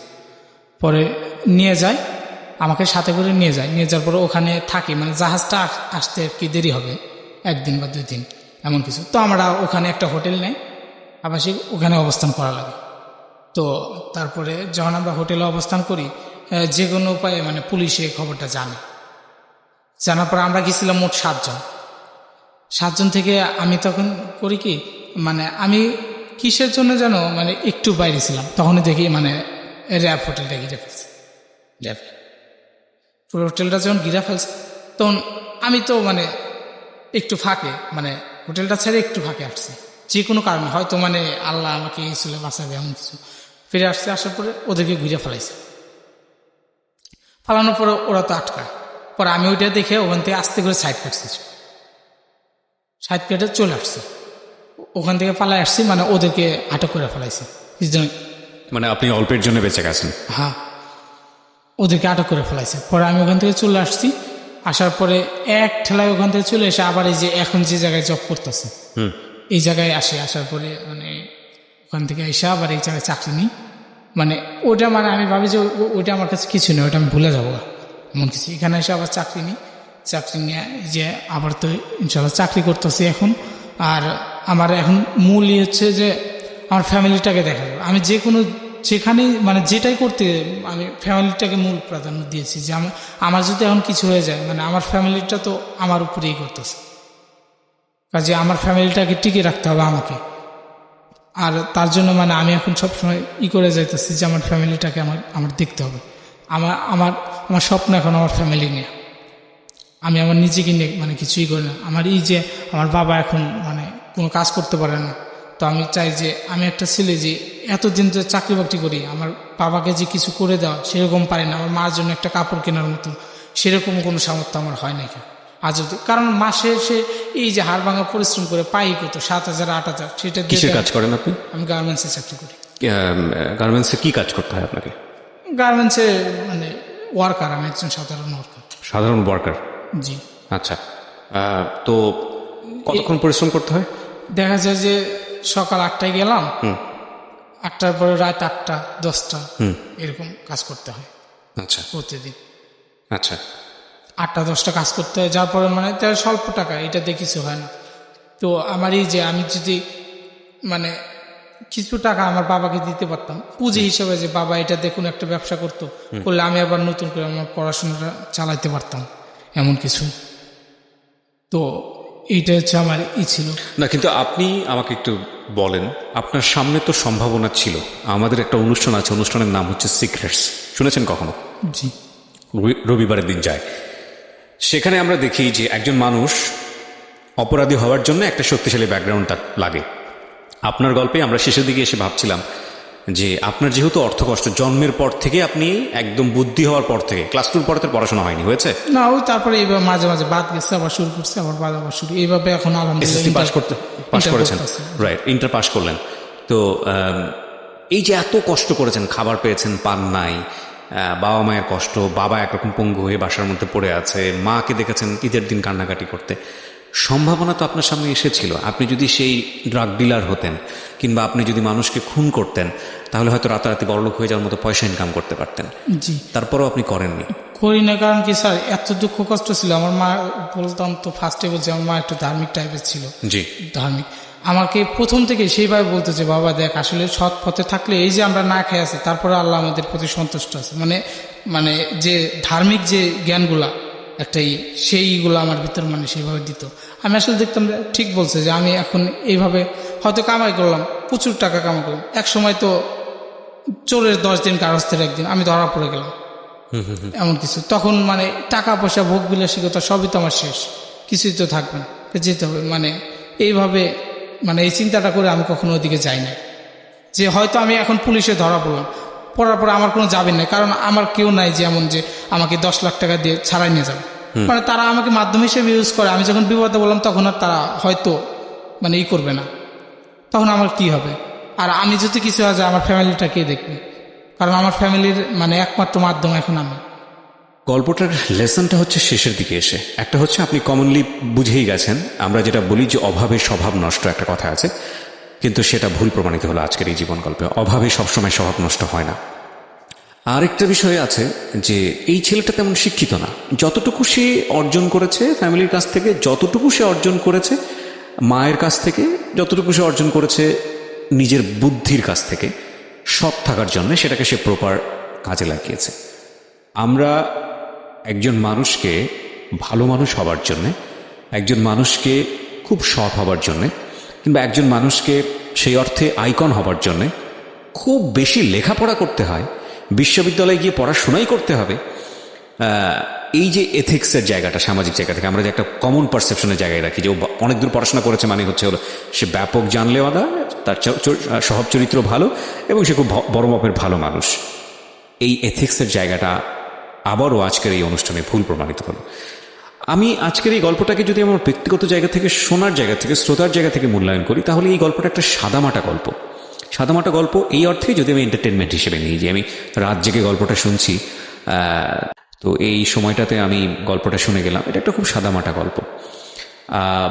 সো আমরা এই পুরো গল্পে একটা জিনিস যেটা দেখলাম, যে কোনো মেয়ের গল্প নেই, লাভ রিলেশনশিপ নেই, একটা টানাপোড়েন যুদ্ধ অবস্থা, এবং সেটা হচ্ছে দারিদ্র্যের বিরুদ্ধে। এবং সেই যুদ্ধে পরাজিত হওয়াটা একেবারেই মানে খুব সাধারণ একটা ব্যাপার হতো, যদিও বলতো যে আমি শেষ পর্যায়ে গিয়ে আমি একটা খুন করেছি, কিংবা শেষ পর্যায়ে গিয়ে আমি ড্রাগ ডিলার হয়েছি আমার পয়সা ইনকাম করার জন্য, আমার বাবাকে সুস্থ করার জন্য, আমার মার মুখে একটা দিনের জন্য হলো ফেক একটা হাসি দেখার জন্য আমি অস্বাভাবিক হতাম না। হয়তো এথিক্সের জায়গা থেকে অনেকেই মানতে পারতেন, কিন্তু পারতেন না। শেষ পর্যায়ে এসে যেই জায়গাটায় আমরা একটা বড় ধরনের ধাক্কা খেলাম, সেটা হচ্ছে না, ওর হাতে অপরচুনিটি ছিল কিন্তু সেটার ব্যবহার করেনি। আমরা প্রত্যেকটা মানুষই না এরকম সাদামাটা মানুষ, প্রত্যেকটা মানুষই সাদামাটা মানুষ। এবং বেশিরভাগ রোমাঞ্চকর গল্প তো অনেকের জীবনে আছে, কিন্তু বেশিরভাগ মানুষের জীবনই এরকম সাদামাটা। কিন্তু এই সাদামাটার মধ্যেও যে অনন্য হওয়া যায়, সাদামাটার মধ্যেও যে অসাধারণ হওয়া যায়, সেই অসাধারণ হওয়ার চেষ্টাটা হচ্ছে আজকের এই জীবন গল্পের লেসন। জীবন আসলে অনেক ক্ষুদ্র, অতি ক্ষুদ্র। এমনও হতে পারে আমি কিবরিয়া, আমার জন্য আজকের এই অনুষ্ঠানটাই শেষ অনুষ্ঠান, কিংবা আপনি যে শুনছেন আপনার জন্যই হয়তো আজকের এই অনুষ্ঠানটা শেষ অনুষ্ঠান। কিংবা আপনি যে কালকে সকালবেলা ঘুম থেকে উঠতে পারবেন সেটারই বা কোনো গ্যারান্টি আছে? নাই। মৃত্যু যেহেতু অবধারিত, সুতরাং সেই জায়গাটি থেকে আমাদের অবশ্যই মনে রাখা উচিত any time you can leave the world. যে কোনো সময় আপনি মারা যেতে পারেন, যে কোনো সময়ই আপনার শেষ নিঃশ্বাস ত্যাগ করতে হতে পারে। সেই জায়গাটিতে নিজেকে একটা প্রশ্ন করা উচিত, আপনি রেডি তো? রেডি তো মানে হচ্ছে এটাই যে আপনি জানেন যে আপনি কি করছেন, আপনি জানেন যে কতটা ভুল করছেন, আপনি জানেন যে আপনি কতটা অন্যায় করছেন। এক সৃষ্টিকর্তা জানে এবং আপনি জানেন, সবচেয়ে ভালো আপনি জানেন সৃষ্টিকর্তার পরে। আপনার মনে হচ্ছে যে জীবনের একটা কোনো পর্যায়ে গিয়ে ঠিক হয়ে যাবেন, জীবনের একটা কোনো পর্যায়ে গিয়ে ওকে হয়ে যাবেন। এখনো হাতে সময় আছে। 30-এর পরে গিয়ে করবেন, 40-এর পরে গিয়ে করবেন, 50-এর পরে গিয়ে করবেন। কিন্তু ডেথ যেহেতু কোনো ব্যারিয়ার মানে না, any time it can be. So আমার মনে হয় every time you should be prepared. So এই প্রশ্নটাই করে গেলাম আজকের এই জীবন গল্প থেকে। আমার কাছে মনে হয়েছে ওর জীবন গল্প শুনে যে ও completely honest man, and honest man is happy man. যতটাই থাকুক না কেন অবস্টাকল একটা সময় ফেস করে হয়তো ওভারকাম হয়ে যেতে পারবে। তাওয়াক্কাল তো আল্লাহ। But are you ready for this? ভালো থাকুন সবাই। আজকের মতো শুভরাত্রি।